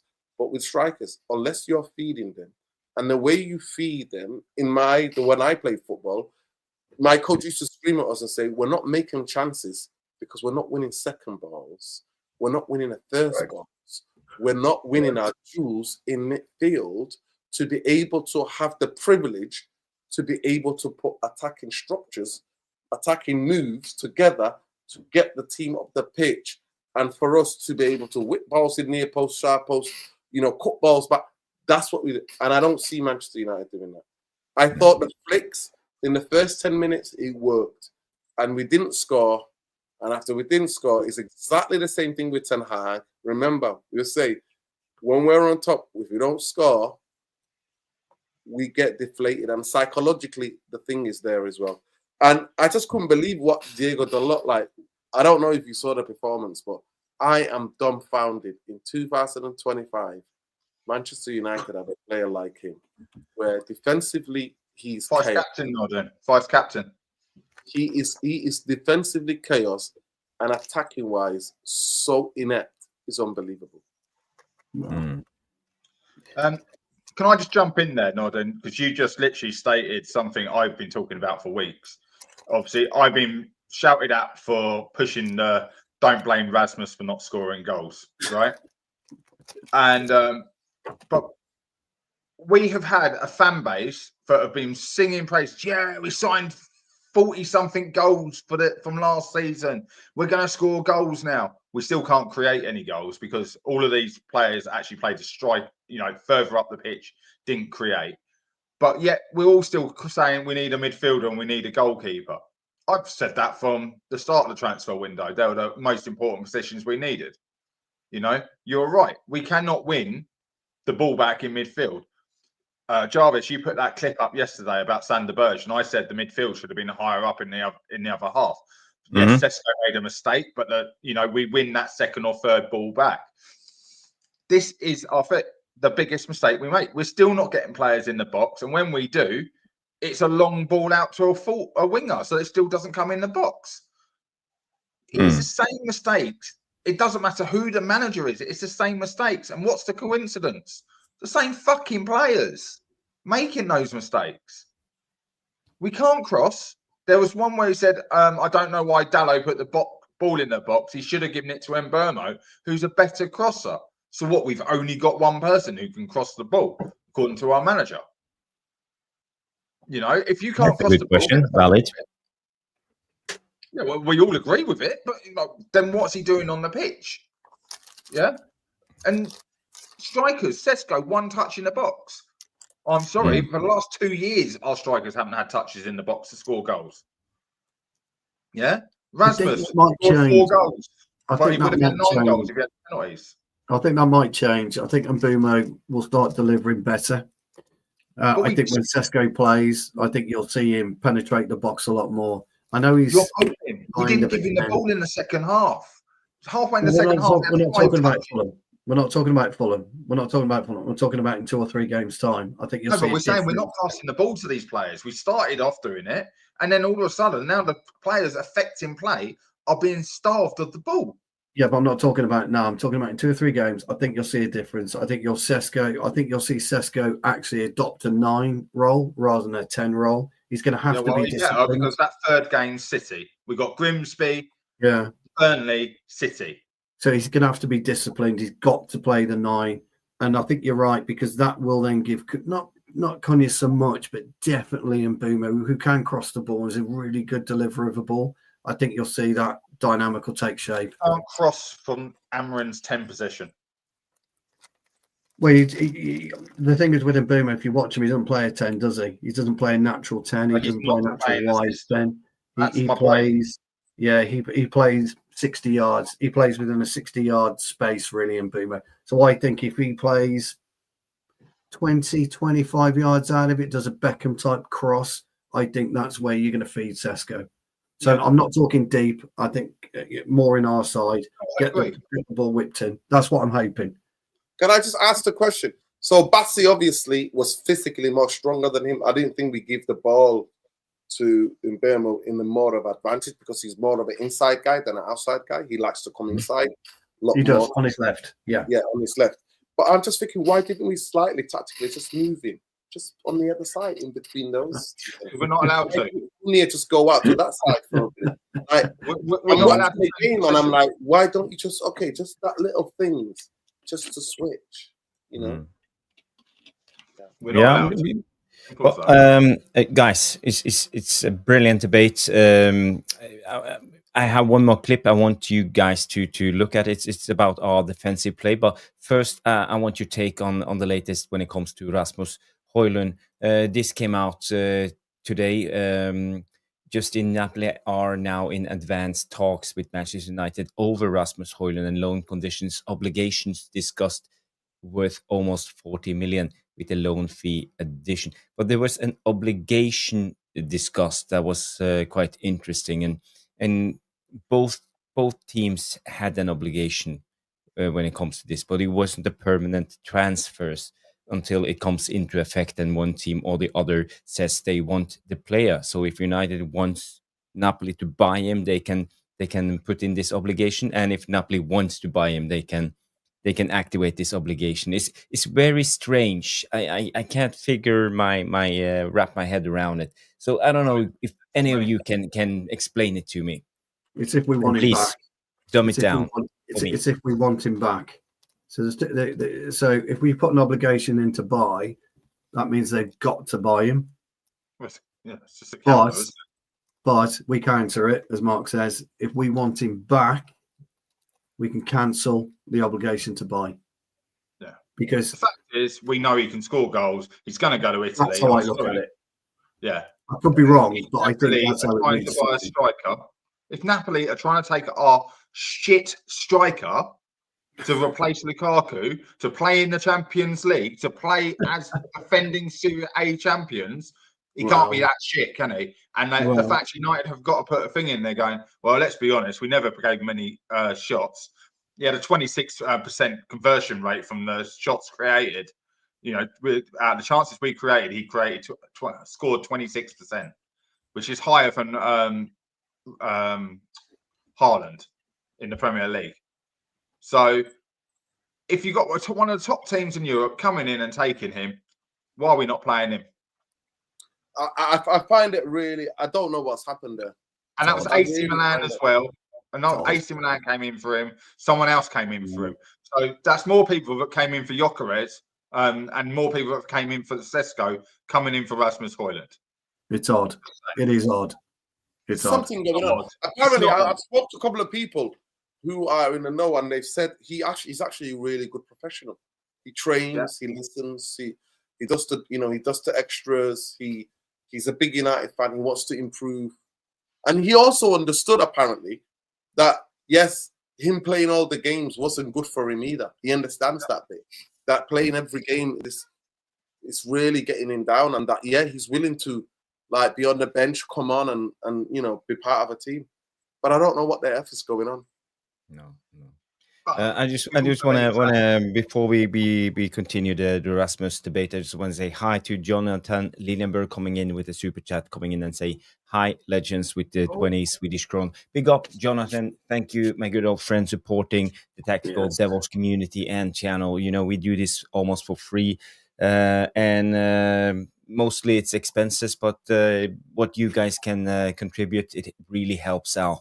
So at least we're not losing too much money to give you free content. But the least you can do, guys, girls, is to smash the like. It will always help out the channel and push those algorithms to give us a broader audience. So thank you, Jonathan Liljenberg, for contributing with a super chat. Big up, legend. Mark, you were about to say something about Rasmus. I'm just saying that the whole Rasmus thing is... Nordin, exactly what you just said. I've heard exactly the same thing from coaches I know up that way that do individual coaching, and he does everything. But pre-season, we were being linked with a strike and we're playing him, and everyone was like, actually, it's working. He's linking up the play. He's flicked the ball through, involved in a couple of goals. Since we dropped him, we have barely scored a goal. We haven't scored for 4 games, have we? Including even the goal we scored was 4 games ago. Yeah, dropped 4 games ago. Never came back on the pitch. Yeah. Did you see that? Understands the role of what he's expected. Did you see that? The start that was the maddest.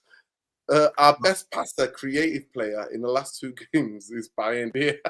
Yeah, I saw that. And of course, our only goal this season. Yeah, our top goal scorer is OG. Yeah, Muniz. Yeah, is our only goal. And someone just put it in there. Rasmus is going to get a hatful. He's got Kevin De Bruyne setting him up in a slower league. I'm excited. He's got old McTominay. He'll fucking put in a few as well. He'll do well at. I tell you, he'll do really well at Napoli, and that's why there's a double obligation in there, isn't it? We've got to counteract their obligation. And he knows the league, and there's plenty of excuses for all the haters out there who just want to see players fail. I swear. But when someone has a 26% conversion rate, you've got to understand those are the stats you look at, not how many shots they've missed. It's how many chances they've actually had that are classed as goal-scoring opportunities, what I call the 1 or 2 touch finishing. Yeah, you just spoke about my every time I always used to mention that you know, the top strikers in world football, they need at least 4 or 5. The 4 or 5 chances won. And when I say that about him, people used to try to shout me down. But I got frustrated with the falling about, man. And that is a legitimate frustration. Bambi on fucking ice. But I genuinely do think that's because of fatigue. And that somebody needs to open and like look at him in the eye and go, stop fucking fighting these fucking centre halves. Which he did. Stop fighting these people. Nordin, stay on your feet. First 2 games, he didn't fight the centre backs. He spun. They came into him. He spun them off. He played the ball in. He was doing that. Exactly what you just said. They changed that in his game. That's something they've changed. He wasn't fighting them. Now we drop him, and now we can't score. And we have Obi disappeared off the face of the earth, and Xerxes, who apparently is fit but can't even get on the pitch. 4 strikers, and they played 30 minutes. 1 striker. 30 minutes out of 180 that we have played in the Premier League. 30 minutes we've had a strike on the pitch. It'd be interesting to see what he does Wednesday. I think Xerxes will play Wednesday. You know, so it'll be interesting to see. I don't know about Obi. I don't know if he's fit or not, to be honest, Mark. I don't know. I haven't heard. I looked into it. There's currently, if he's not fit, it's a bad injury or something that has happened by they've caused it. And they don't want it out in the press because there is no news out there. I've gone through. I've used AI. I've gone through MUTV. I've gone through everything to try and find out where he's disappeared off the face of the planet. Another super chat coming in from United XS. Big up United XF coming in with the 2 CHF. I don't know what currency that is, but big up United XS. Thank you for contributing to the channel. Said, big up, guys. Would you take Iraola or Spalletti? No more foreign coaches for me. No more foreign coaches for me. Premier League. Iraola isn't it? It's Bournemouth. Yeah. No Spalletti. That guy's had more jobs than God I don't know spaghetti. The spaghetti has, yeah. We shouldn't say spaghetti. Sorry, Spalletti has it. Nuruddin knows, and you do, Mark and Jarvis. I said right at the very beginning, didn't I, Nuruddin, in the summer? Right at the very beginning of the summer, we must buy local. And when I mean local, it was Premier League. And I'd agree wholeheartedly on the manager. The Premier League is a different animal to any other league in the world. A completely different animal. And true. We are all very knowledgeable football fans on this panel, and so are the Devilish Tacticos. And our frustration is born out of basics. That's all we ever talk about, chaps, is basics. When Nuruddin talks about the half space, Jarvis talks about the half turn, Mark, you talk about pressing, I talk about, vision.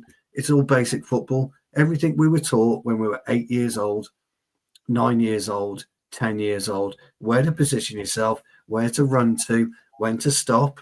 How many times do you teach your kids, Jarvis and Mark, even today? How many times do you say, stop? You shouldn't have run those 5 yards. You should have stood still, because if you did, you've made 10 yards of space. How many times have you said that? Same with you, Jarvis. Nuruddin, how many times have you said that on the pitch to Bombaye, who you always shout at? You do it because you're using these. You can hear what's going on. And you talk, Mark, you spoke about Højlund turning players. It's because he could hear them fucking coming. He could hear the feet on the turf. He knows where they're going to be. And he can, he's using his arm to feel, just a little touch. I can just feel where you are. I can feel your breath on my shoulder or whatever. This is inherent with us. Each one of us, all of the Devilish Tacticos, we've all felt it. How many times, Mark, have you smelt a player coming with his aftershave? Seriously, I'm not kidding, am I? How many times? No, you're not. You're not. You just make me think back to when I'm doing my under-18s. I'm like, who the hell is turning up with Tom Ford on the on a training pitch? And you're like, mate, you don't need to impress me with how well you smell. But Jesus exactly. And, as a defender, I know he's around because I can fucking smell it. It's how many times have we used those senses? What I'm getting at, it's all about perception, isn't it? We talk about sensory perception in everything you do in life. Everything is sensory perception, and football it's built around it. And as well as I do, guys, your feet are just one small way of playing football. The rest is here. We all know that.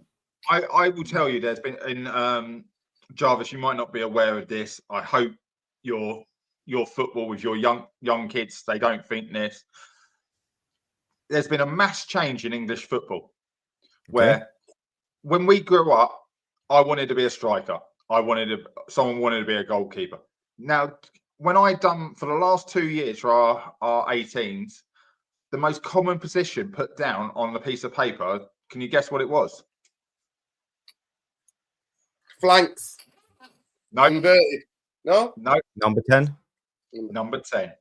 Everyone wants to be a number 10. Everyone wants, because everyone's like, but I've even heard, and this will make you all laugh, under 8, my son's a number 10.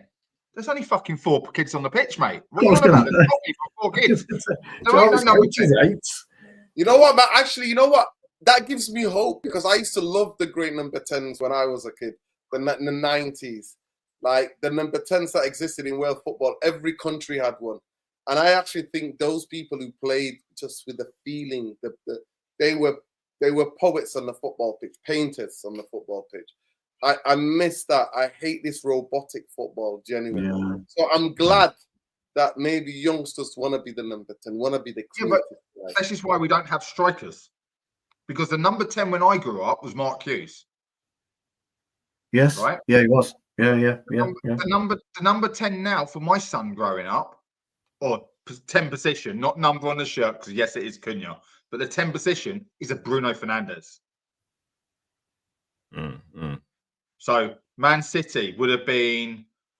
I can't even think who would have been up front when we had Hughes, but now the number 10 is a Silva or a De Bruyne, and you're like, oh yeah, I like the idea of that. Depends on the team, doesn't it? But everyone wants this number 10 role. And Messi, Ronaldo. What position is Ronaldo? Nobody knows. Nobody knows. So what I mean, I actually understand your point there. He's a forward. He's a forward. I just want to really genuinely want to ask, because I'm going to forget because I've got ADHD. Well, if I said to you now, this evening, and I said to you in the last day of the transfer window, Bruno goes, yes or no? Yes. Yes. Simple as for me. Yeah. Yes. By the way, when I was growing up, I wanted to be Unanimous. when I was a child, I wanted to be Mario Kempes. By the way. That left foot. Oh, I loved him. I was right. You know what I loved about his running style? You know the way. Oh God, yeah, he was. The point I'm trying to make is a lot of players now, they all want to be. They all want to be one type of player. They all want to be this show-stopping number 10. They don't all grow in these different positions, and there's too many parents saying they're they're that. You're either a goalkeeper or you're a number 10 in football currently. Apparently so, yeah. By the way, guys, Stu, sorry for interrupting. I just want us to shout out the United Access for the super chat. CHF is Swiss France. So you are from Switzerland and talking about number 10s. Stefan Chapuisat, great player, played for Dortmund in the 90s. Yeah, crikey, I forgot about it. So big up to Switzerland. Dortmund, yeah. Dortmund, brush it up and play. Yeah. Dortmund. Jamie says, why didn't we hire Thomas Frank? I think it's a frank. I had him on my shoulder. Question. It's a frank and fair question. I think apparently they have put things in his clause in his contract. You have to meet the money to get him out of Spurs. Oh, so you have to pay up front. You can't pay in installments. That's why Ineos said no. Installment United. No, not about that. But apparently Spurs have locked him up so that he can't be poached. No, it wouldn't surprise me. It wouldn't surprise me. He's Danish. Yeah. Listen, a lot of the Scandinavian United fans or Liverpool fans, if he's a Liverpool fan, then he'll never want to come to us. But a lot of United fans were laughing at that. And I was like, yeah, I'll take Thomas Frank. Remember, Jarvis, we were talking about it. I was like, we were talking about it. I love the Zerbi because I love a Maverick. I love a crazy guy. Yeah. I love a drill sergeant on the training ground. I love a guy who looks at you and says, look, and a guy who improves players. And that's what I saw in the Zerbi. But Areola, I like. But I heard you and Bombaye go at it because Bombaye is a Conte man, isn't he? Conte fan. Yeah. And then Norridin goes, oh, for fuck's sake. Norridin rolls his eyes. Fucking Conte. You know? Yeah. Got an A in it, isn't it? And then Norridin's at him. Our dynamic is like that. We've been arguing about football. Mine and Mark's the same. Our dynamic's exactly the same. Mine and Mark, because, you know, we see football the same. We just arrive there differently, don't we? You know, same with Jarvis, same with us, Norridin. We just arrive there differently. But actually, we all see football the same. But Stu, you know, Gomez, how come nobody really talks about him? Compass. How come nobody talks about him? I mean, he was my uncle's favorite player. Oh, and you know what? Mario Compass. We'll talk about him all of the time. But he's fallen. Nobody mentions him, really. Nobody talks about the great players, and he must be one of the greatest players. I think so. I mean, I was in awe of it, Nuruddin. I can remember. He's still 80s. He played till the 80s, yeah? Played to the 80s, yeah. But I can remember 8 years old, small boy. And the Argentina kit, by the way, just mesmerized me. But then you got Luque, you got Conte, you got a very young Ardiles in the side. Maradona would have been coming through. He would have been, I don't know, 8 or 9 or something along those lines. He would have been coming through, you know. And they had this raft of unbelievably talented footballers. I think it was Ardiles who took the shine off everyone by coming to England to play and things like that. So a lot of these players, they do from one team. You only ever remember one or two of them, and it's what league they played in for the exposure. Yeah. No, and I think you're right. If you talk about Ozzy Ardiles to a Tottenham fan, they're singing his praises. But I look back at the same time and we're going, no, because there's X, Y, and Z, and he's not even up there. Like we're talking about number 10s, and who was the original British number 10? Like to what the modern day 10 is, it's Glenn Hoddle. Well, actually, if you go further back, here's the strange thing about Mr. Alan Ball. I'm going to tantalise you now about Mr. Alan Ball. One of the very first, by the way, to wear a pair of white football boots when he was playing for Everton back in the late 80s, 70s and 80s. He was. You never knew where Alan Ball played, actually, particularly, did you? He wasn't a striker. He wasn't a particular midfielder. He floated between the 8 and 10 beautifully. I mean, and he was one of those enigma players. And this is why, and you all know this, modernism in football gets my goat because, Guardiola invented that. Did he fuck? It was invented fucking years ago. You know, you talk about Kempes, Nuruddin. He was the original Kevin De Bruyne. You know, if that's how you want to compare him to, his running style doesn't change. Still a round ball on a grass pitch. Exactly right. And yeah, Danny B talks about Romario. Do you remember how how good Romario was in and around the box, but he was brilliant outside. And then Bebeto. I never thought Bebeto was any good, but every time you saw him play, he'd score. Bang. Bang. But there was R9 and there was all these other ones that sort of just lit up around him at the wrong timing and things like that. And it takes. You've got to admit, though, guys, the funniest player ever, and probably one of the greatest strikers ever, the one who was born offside, Mr. Pipo Inzaghi himself. Inzaghi, yeah. He was. You know that. It's so funny. You know that. I can't wait to watch his team. Actually, he got the team promoted to the Serie A. Yeah, he got a team, and it would have been amazing actually if the other brothers stayed at Inter, because they would have been like two brothers coaching against each other. It would have been amazing to see that. But what a player he was! He was just the craziest.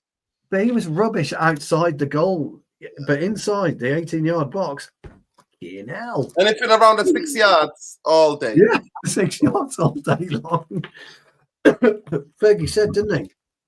Inzaghi played the line so well. He called it. He said he was born offside, didn't he? Because he played the line. Like great lines in football, in a Fergie line. Well, it's like Del Piero. People going about Del Piero. Del Piero was just a class at a one-touch finish, bending the ball in, but he didn't do much outside the box apart from take a set piece. Correct. The Italians were very much, that's your role. Get in between the sticks, play narrow, put the ball in the net. Yeah. Baggio, but you know what? The one that I think is way underrated is Mancini. Oh my God. For Sampdoria. Player. Mancini. Oh, here he comes. There's only one. There's only one player that counts, and that's Diego Maradona. And by the way, Stu.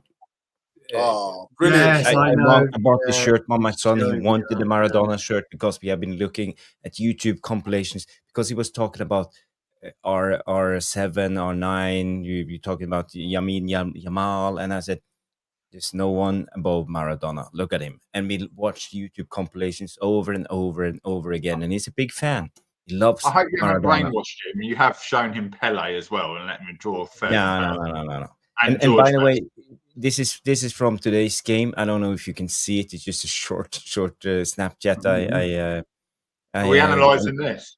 Yes, we're analysing. Look at the number 10 here, dropping back on the corner kick, taking the shot. Boom.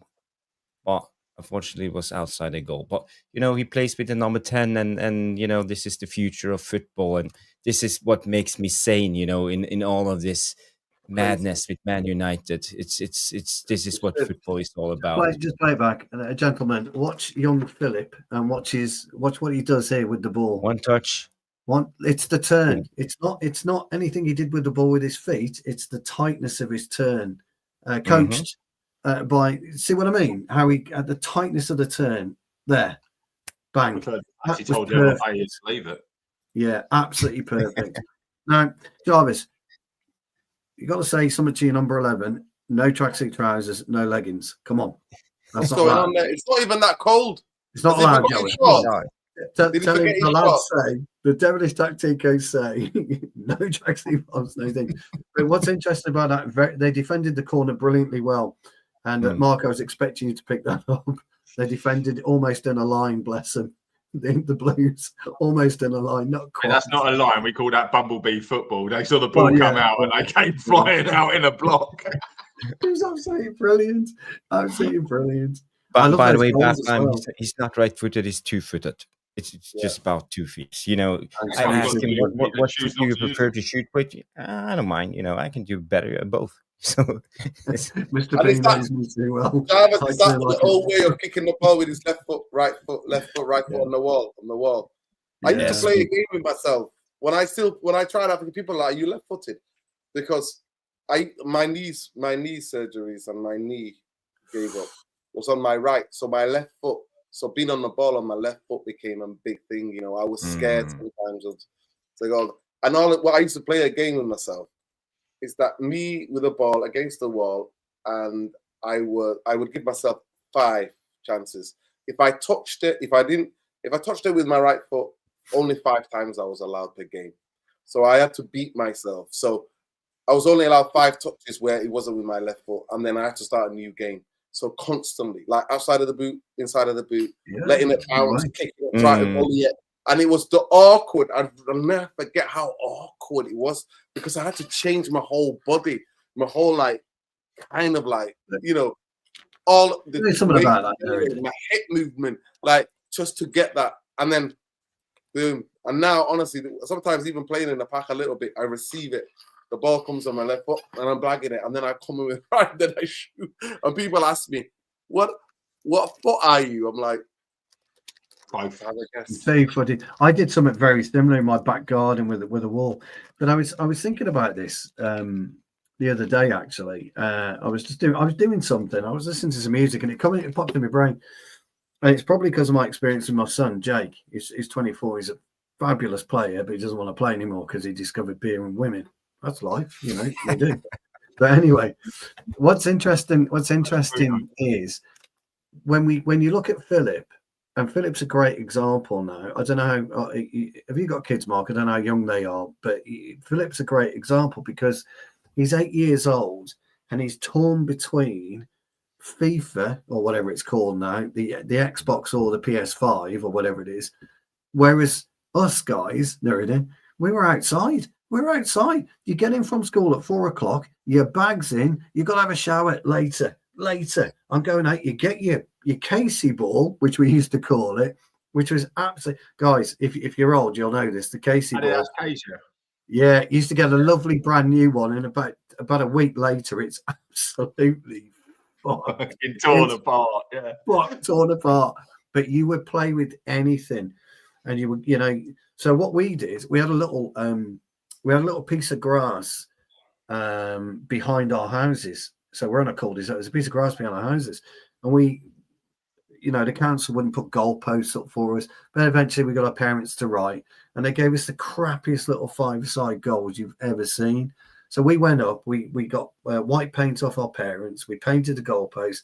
And we painted with emulsion paint our own pitch. And we were 8-9 years old. And we loved it. We absolutely loved it. And I thought to myself, that would never happen today, would it? Norridon's talking about his left foot, right foot. Jarvis, you did the same. Mark, you would have done the same. Why? That just won't ever happen again, will it? I give anything to play right now. Anything. Right. If I did it, I would give it all. The other day I saw something. Somebody said in Germany, they discovered a way, because for me it was my cartilage. They discovered a way of cartilage, making cartilage generate again. And yeah. I'm like, please. No, then we're too old for it. You're talking about the cells. I can't think what they called it. It's on the tip of my tongue. I'm not too old. I thought the same. I thought the fucking same. I know. I looked into it. We were too old. Well, I'll tell you what, guys. Right, I played 2 90-minute matches yesterday, and this morning I woke up and I literally rolled out of bed and almost rolled to the bathroom because I could hardly walk. My knees were Wait till killing tomorrow. me. I did a bit of weightlifting just to try and get the old body up, but honestly, it was like, Was that just getting up off the floor? yeah, exactly. It was like that. I just like to go back because on Sunday just gone, we didn't have a game this weekend because it's a bank holiday. We gave the kids the weekend off. But last Sunday we played on a really shit county league grass pitch on a slight tilt. Goal mouse are like that, like proper old school. And I said to him at halftime and full time, this is a prime example of kids that do not go down the park and play football anymore. I said, you do not know how to run with the ball or when to kick the ball on a bobbling pitch. You know, you don't get a backlift when it's bobbling. You just have to kick through it. You are better off running into the box while the ball's bobbling and one of you it's going to work for and one of you it's not. You know, those sort of little things. You can't do little turns and all these little tricks. Yes, we play on a nice artificial 4G pitch, you know, so we've got a good passing team. But what do you do when you play on grass? They don't know. They're at home playing computer games or they're out drinking, depending on the age, right? But someone asked a few weeks back, what would I do if I won the lottery? And I said, depending on how much money. But that's why I would open up somewhere for kids to play football. Because, unfortunately, in the UK, we can't let our kids go outside the house at night. I would be home from high school, if I even went to high school on some of those days, and I wouldn't come home till 10 o'clock at night playing football. You're talking about left foot, right foot. I'd have to walk almost a mile to get to my football pitch where my mates and that lived around the corner from it, as it was always the way. And I am walking towards the thing. It'll be left foot against the wall, outside the left foot all the way against, outside the right foot all the way back. Yeah, keeping your ball. That's how you do it. Just learning that touch, and you know, you're keeping an eye on the cars or whatever. So you're not even looking at the ball. You just get used to it. Your comment, Mark, right? And this is really true. This is, and I've got some experience about this. So I played, as we all know, the mighty Tipton Town, not just Tipton Town, but the mighty Tipton Town, right? We played a couple of games last season away at Droitwich. So we played on a grass pitch, and the pitch itself was solid, Mark, right? And the ball was bounced up. The ball comes up to me, and there's one rule of thumb on a grass pitch, hard. You watch that fucking ball. You watch it till it gets to your foot. Because if you take your eye off for a split second, it's going to bounce over your foot. Yeah. And the amount of players, and we've got a really good squad, but 4 or 5 of our players just couldn't cope with it. And the reason was they'd only ever played on 3G or 4G. And in the UK, if it's raining, frozen, or anything that's not like blue skies and, you know, the birds are singing, the game gets called off now because the councils don't own the pitches, so therefore they don't want to treat the pitches. The game's just called off. So don't know how to deal with bad conditions and everything that you said. I'd be playing on frozen pitches where literally you do a sliding tackle, you've lost half your skin off your leg because it's just been taken off by a razor blade of ice. Gone. You know, have you ever took one from 5 yards, Mitre Delta, frozen ball? Oh yes. I had to be carried up one, and I had not to be carried one out. So, yeah. You're talking about the original Mitre Delta, aren't you? The multiplex, the original multiplex. Fucking hell. Now, if you don't know the original multiplex, let me tell you, that was hard, even when it was 30 degrees. And it'd been. You could put that. In fact, you could put the mighty multiplex in the oven and warm it up to 100 degrees. If you get caught on the thigh, the inner thigh, like Nuruddin, or you might have got the crown jewels. It used to give me a headache when I used to header it. It used to give me a headache. Oh, you would do. And that's the thing. They say that all the balls are the same now, same weight, same dimensions. I'm like, it's the materials, you fucking idiots. Like, it can weigh the same, it can be the same. If it's not made out of literally a raw cow's hide anymore. It's plastic, you know. But I done one. Someone pinged ball back. I volleyed it. I'm thinking it's going top corner. Centre back's coming back in, bang in the temple, out cold. Off the rest of the game. You know what I mean? Jesus, crikey, yeah. Sorry, Jarvis. Somebody asked me about Tipton. Does the mighty Tipton Town? We are a multicultural club, and we have teams from under 8s all the way up to over 50s, which is who I play for. So we're the super vets. The issue with vets football right now, and all of us will be well aware of this, is that you are a veteran at 35. He's a massive issue. Which is a joke. So they've now started to put super vets in. So we're over. I've never heard of that, Stu. I got to be honest, super vets, because 50 is walking football. Yeah, not round here. We've got super vets. I don't know why we call it a super vets league, but I think the rules are you've got to be 45. You can have 2 45-year-olds. The rest are over 50.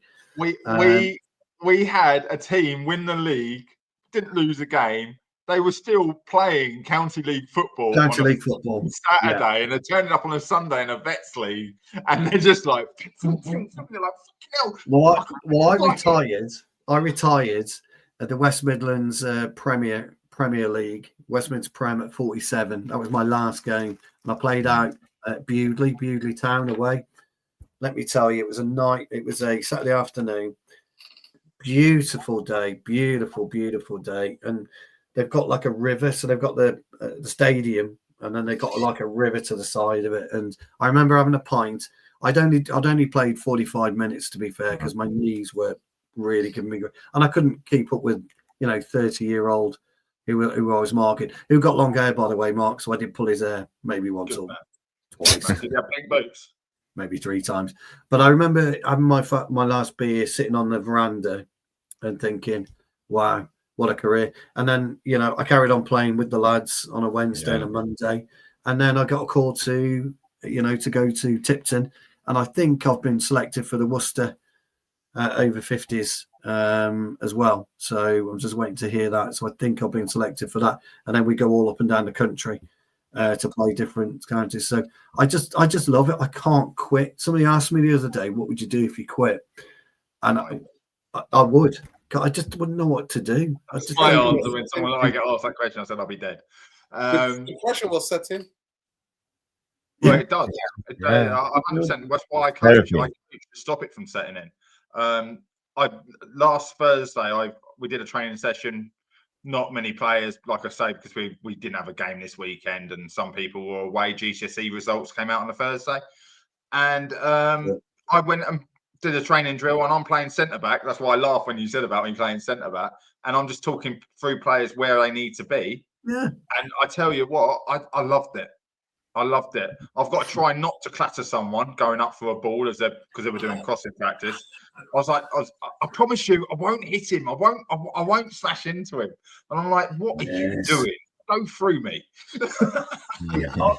So the charity match we played. The charity match we played yesterday, I got 2-footed by a 17-year-old girl, and I was so chuffed, like literally chuffed. She came in, bang, have that, and I'm like, yes. But she heard what you said to her mum. What?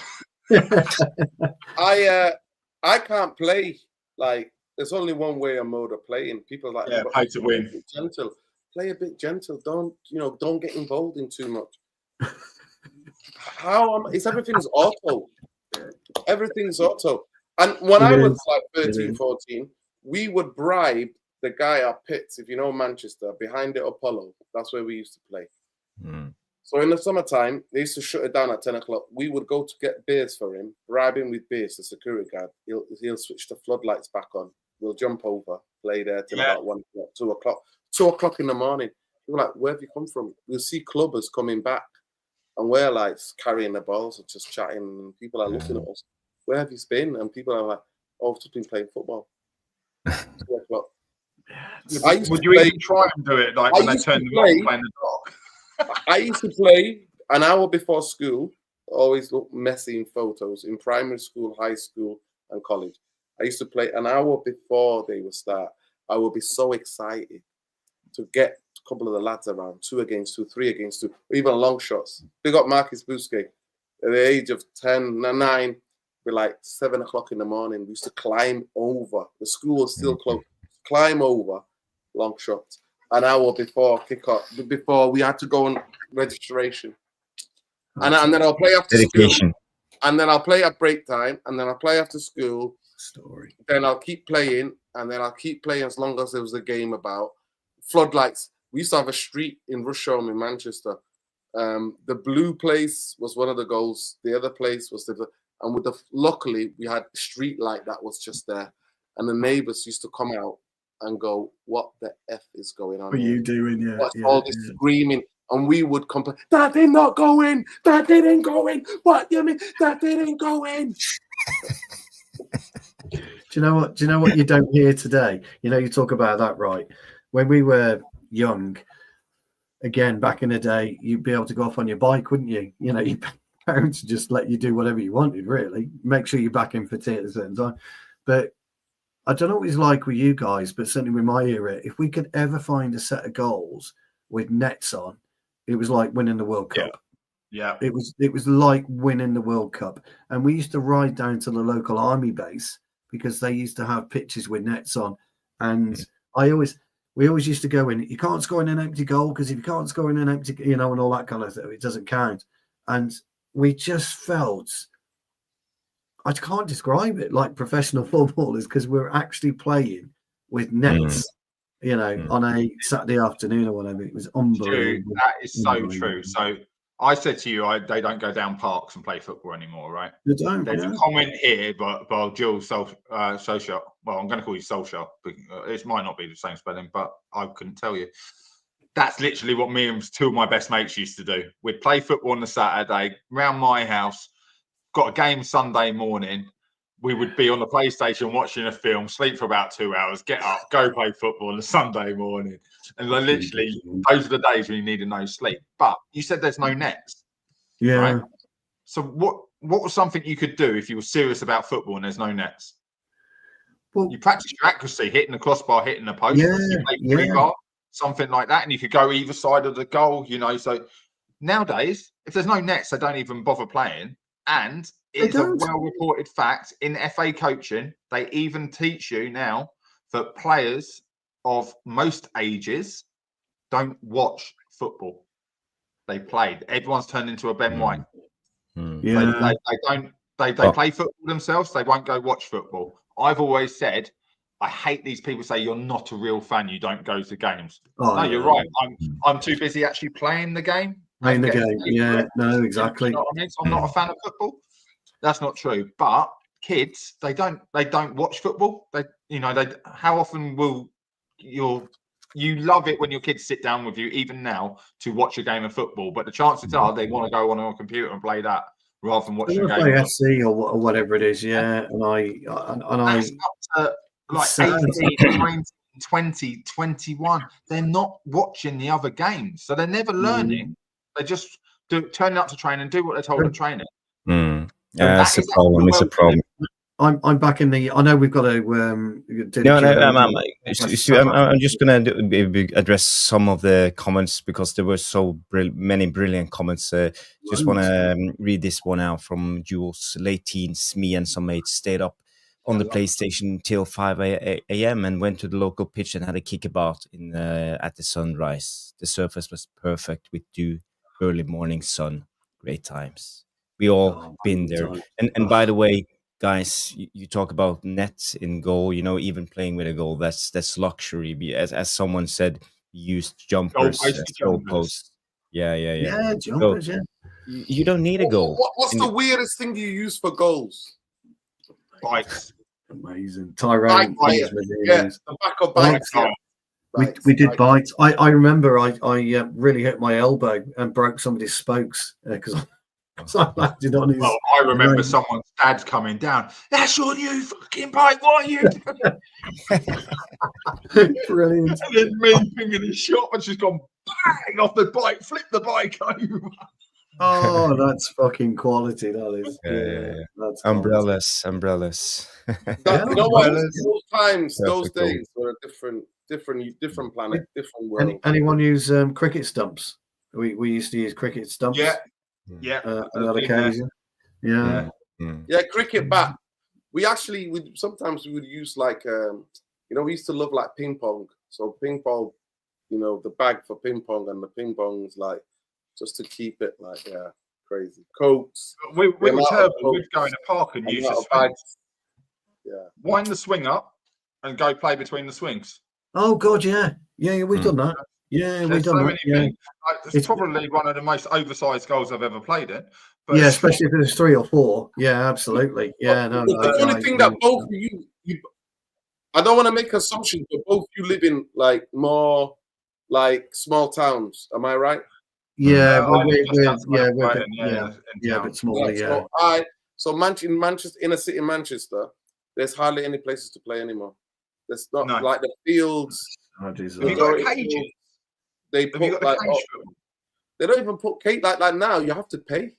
You literally, when you become 16, 17, you have to pay. This is what I mean. This is what I want to do. If I won the lottery, I want to go out. There's a little bit going on in the park, but it's like that bumpy thing. But if you want to play a bit more organized and play against teams, you're gonna have to pay. Wow. Yeah, nice. And they've got rid of all the green lands. Like the amount of green land that's been destroyed in inner city Manchester for buildings and executive flats and student flats. It's just unbelievable. Professional flats. Are they all owned by Gary Neville? Probably. No, I mean, to be fair, we've got a mafia. The who runs Manchester is the real estate. Real estate run Manchester. The mafia, the building mafia. That's what we call them, the mafia. That's a shame. Don Neville. Jarvis, it's 12:30, pal. Yes, it's been an interesting debate. I had more lines. I had more footage from the game. I was actually going to ask you guys about the defense and the high line. We jump up and suddenly we play with the 2 DMs and the full back 5. So we play with 7 guys on a straight line a lot of the times. But we can go through those clips the next time, because I think the time is up for this show. But just one quick question here from Rob Taff before we wrap up the show. If the panel could compare themselves to a player, who would that player be? I'll tell you what we'll do. We'll have a bit of fun. Mark can choose Jarvis. Jarvis can choose Nuruddin. Nuruddin can choose me. And I'll choose Mark. Okay. Yeah, so we will choose each other's. I think it'd be quite fun. See, so Mark, who would Jarvis be? I've got an idea. Luis Figo. Because of the hair. Oh, well, not exactly, but I have to say, when I was younger, my coach used to call me. I saw someone mention his name in the chat, by the way, Garincha. I don't know if you remember it. He always called me Garincha. I don't know why. You were called Garincha? The bow-legged. Was your leg longer than the other? No, it just. But he was an older coach, so that was his reference. I like to dribble, and I thought that I had pace. Because when I was younger, I played as a winger or more of an attacker. But when I was growing up, I didn't have the pace that I think I thought I had. So I had to adjust my game a little bit. So after a while, my teammates sometimes used to call me Pirlo. Pirlo? I don't know why. Yeah, I had long dark hair. Hold on, guys. Let me get this straight. Garincha and Pirlo. Fucking hell. Jesus. I was going to say Morton Gantz Pedersen. Sorry, pal. Fucking Garincha and Pirlo. Too skillful to be Morton Pedersen, yeah. Sorry, lads. Let's just back down. Did you find out, Jarvis, that you didn't need a lot of pace to dribble if you knew how to dribble? The best dribblers don't need pace. They know the balance. They know how to jig. That's what he was so good at. I mean, his life story is one of the saddest ever.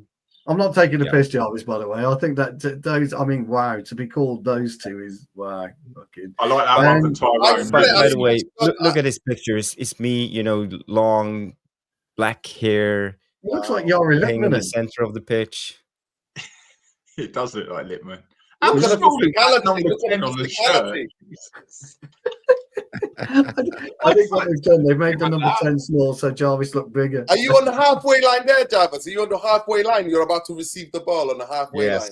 Yes. And he's trying to come around you and you're holding him off. He's Yes. slamming the skipper there. Sorry, He's that's having holding him a off. skipper there. Using my body. Yeah. Jarvis, who would Nuruddin be? Well, I think I know a little bit. I've spoken with Bombaye, by the way, Yeah. and he told me what type of player you are. You like to talk a lot on the pitch, telling everybody what to do.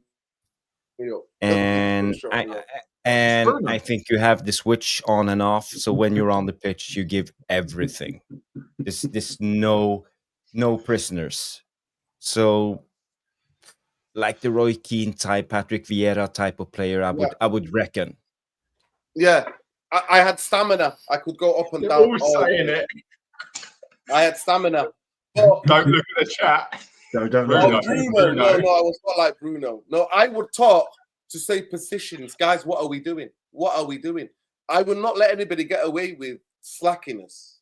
And I used to play 7-a-side mainly with Bombaye and sometimes 5-a-side. And he used to just want to go on a dribble and just walk around. I'm like, what the F are you doing? Who's your man? Who's your man? I used to try to encourage. To be fair, I wasn't as harsh. I would try to encourage. So I would figure out who I could bollock and who would go under and who would praise. Go, that's fantastic, right? Do that again, that. So I would try to figure that out because with certain people you couldn't. But the big thing for me is that I didn't mind getting beat. I didn't mind losing. But as long as I came off the pitch thinking we gave everything. I would have put you as Nuruddin.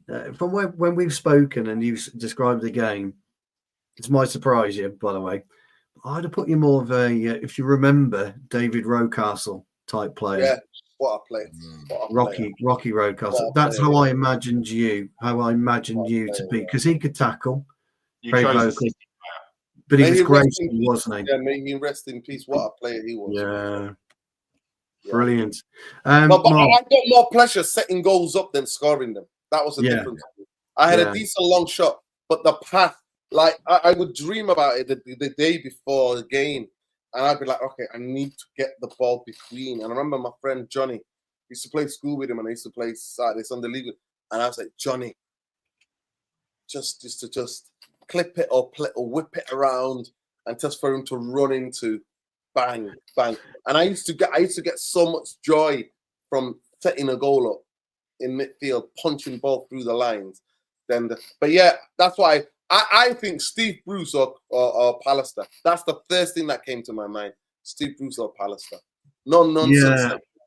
Yeah, definitely Steve Bruce, because I like what an attacking player he was. Fuck yeah. I must admit, I love an aerial duel, and I like, this is going to sound really strange, and don't take this the wrong way, guys, but I like being hurt. It kind of gets me fired up, ready for the next challenge. So if I get an elbow somewhere, I'm ready. I'm alive. Yeah, I come alive when I get hurt. Into the bedroom secrets now, aren't he? Yeah, so definitely Steve Bruce, 100%. That's how I love to play. What a leader he was for United. He was a great player for us. I loved him. Mark, I'm going to go with, and I hope you like this, and I hope you don't mind, but Alan Shearer. And the reason I've gone for Shearer is I think you're good in the air, and I think you could score on the deck, but I think you're a tough bastard as well, because Shearer was a fucking hard bastard. So that's why I would go with Shearer. I'd take Shearer all day long. Even Davis for me.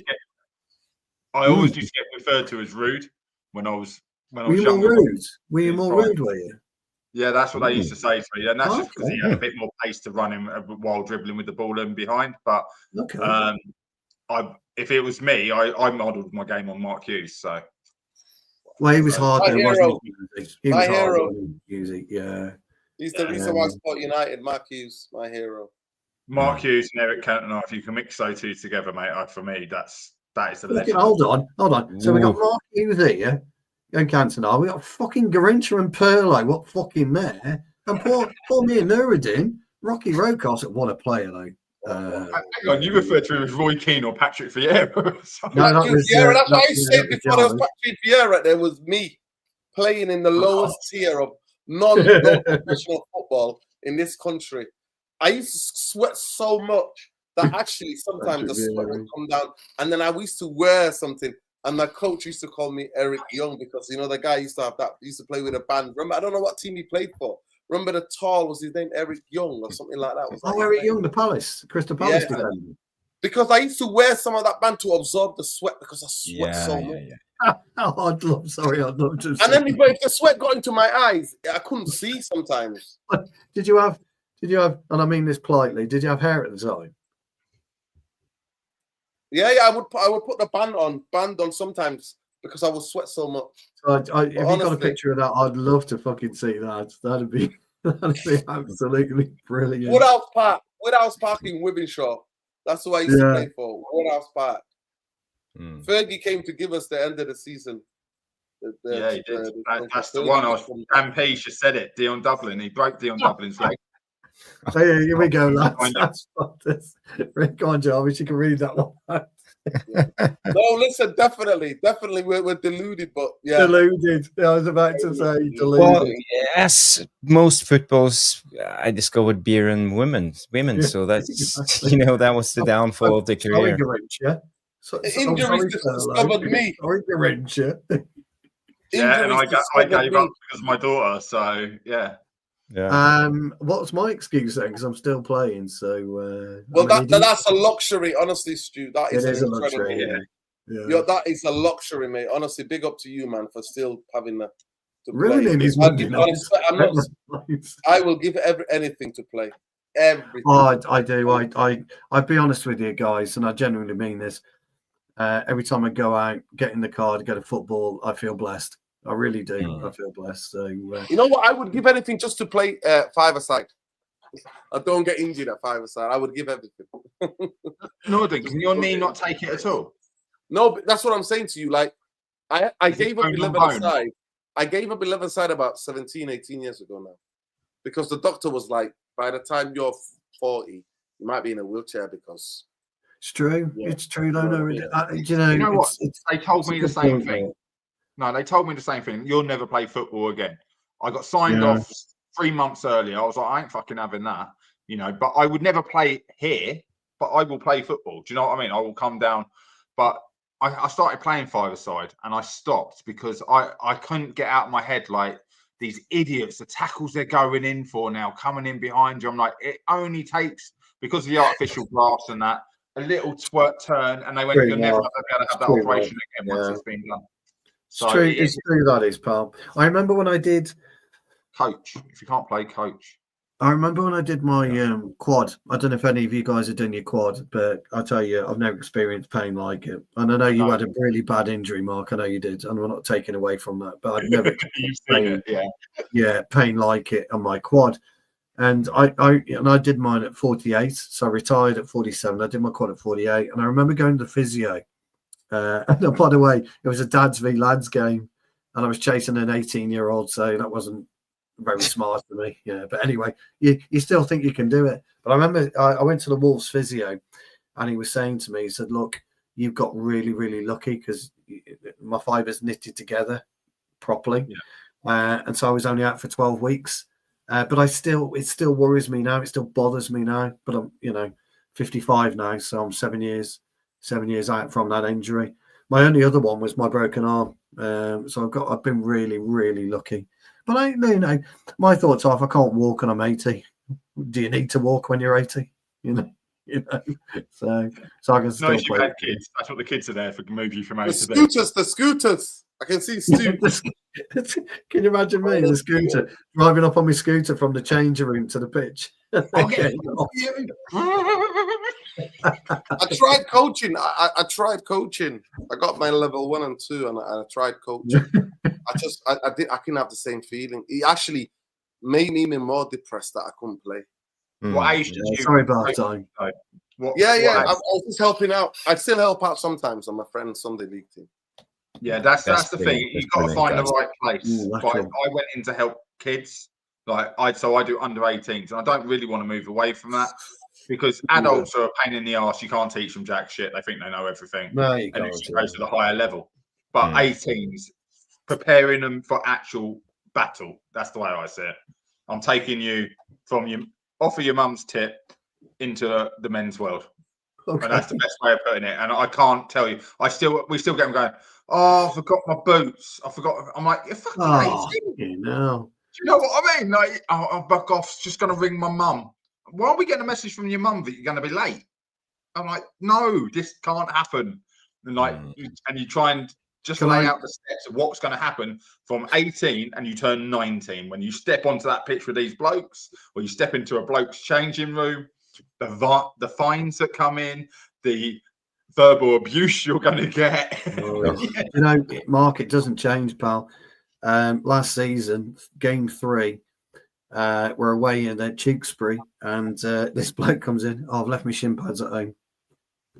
He's 53. Yeah. He's left his shin pads at home. He's 53. Dementia's setting in. Oh no, we did say that to him actually. Fucking hell, here we go. We're getting dementia. Yeah. You don't need shin pads anyway because you don't tackle. You can't fucking run. What are you doing here? You know, that type of thing. So. I got asked why I used to have 3 pairs of boots in my bag. I have 5. I was like, well, that's a little bit overkill. What, you have bloody trainers as well? No, but I was like, well, did you ever have to play with your sneakers because you forgot your boots? No, Jarvis. No. Why do you think I have 5 I did. in my bag? Well, oh, that's oh, good. Hold on, sliding all over the place, slipping all over the place. Hold on, everybody. Garincha Perlo here had to play sneakers one day. Garincha would not be happy with that, Jarvis. Or you had to borrow one of your mates' boots that was the wrong size, you know, playing with the subs. What are the subs? What size are you? Yeah, you're on the bench. What size? What about if you had to borrow your mates? And I never did. Crappy shin pads that have been in his bag for like 20 years. And I've seen that. I don't miss the smell. I don't miss the smell. I used to leave them out. My mom said, leave them out. Leave them outside in the summer. Oh, God. Oh, it's straight into the washing machine or leave them outside. Oh, I feel ill. Two size too small, 2 size too big. What would you prefer? No, 2 size two sizes too big. You got to go too big. I've got size 13 feet. I ain't getting into a size too small. What I used to do? You know, sometimes when I have like, I would just double the socks. Yeah. I've got size 8 feet, gentlemen, so I'm all right. Sorry, Mark. I have a pair of warm-up boots. So I have match boots, warm-up boots, but I always take a couple of spare just in case we get pitch transferred, just in case long we studs, do want to. Short studs, molded studs. Yeah. So I would have my training boots. They wouldn't be my boot bag. So I am similar. I would have boots I wear for training. But they couldn't get it. And I'm like, this is all the reasons why you can't get used to different pitches. Yeah. Yes. But one thing I always take, and I've had to replace them for this season, is my lucky pants. So I had a pair of, if you remember when Budweiser gave away the Budweiser Y fronts back in 06, and they got 06 on the arse cheeks. I've been wearing them ever since until the end of last season, where literally I took them off and they fell apart. So I bought some Superman ones. I apologise to the chat about sorry. Underwear. I bought some Superman pants for this season. So hopefully they'll last another 10 years. But anyway, Jarvis, we ought to wrap this up. Sorry. Yes, it's been a brilliant show. Growing up now, so we should. You know, I know it's getting late, so it's time to wrap it up. It's been a brilliant show. Thank you, Noradin, for coming on. Thank you, Mark. It's been a brilliant debate. Stu Volley, as always, my co-host, and all you guys, Ben, TK, Rob Taft, Jules, Dian Gaming, Hook to Shinken. That's how I pronounce your name. I'm trying to say it the right way. Mr. B, Bath Time coming in with a lot of comments. Tyrone Williams, all of you are legends. And I just want to thank Jonathan Lilienberg and United XS for the super chats. Brilliant guys supporting the channel. I think we will be back Wednesday night with a short match reaction show. not a full analysis, 3 hours Scorsese, but maybe half an hour, 60 minutes. Stu will be joining late. He has footy every Wednesday, so we'll most likely just be yours truly on that show. So remember to tune in after the Grimsby game. It's been a brilliant show, and yes, and we have Sean in the chat. Big up, Sean. Good to see you. Big up, Sean.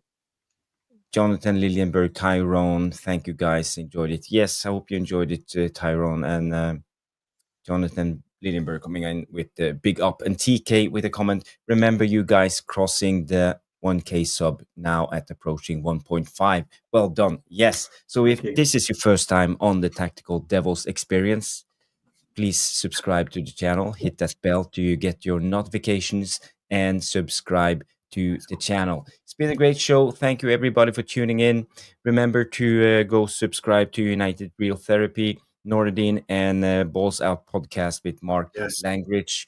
And Stu and I, you can subscribe on just subscribing for Tactical Devils.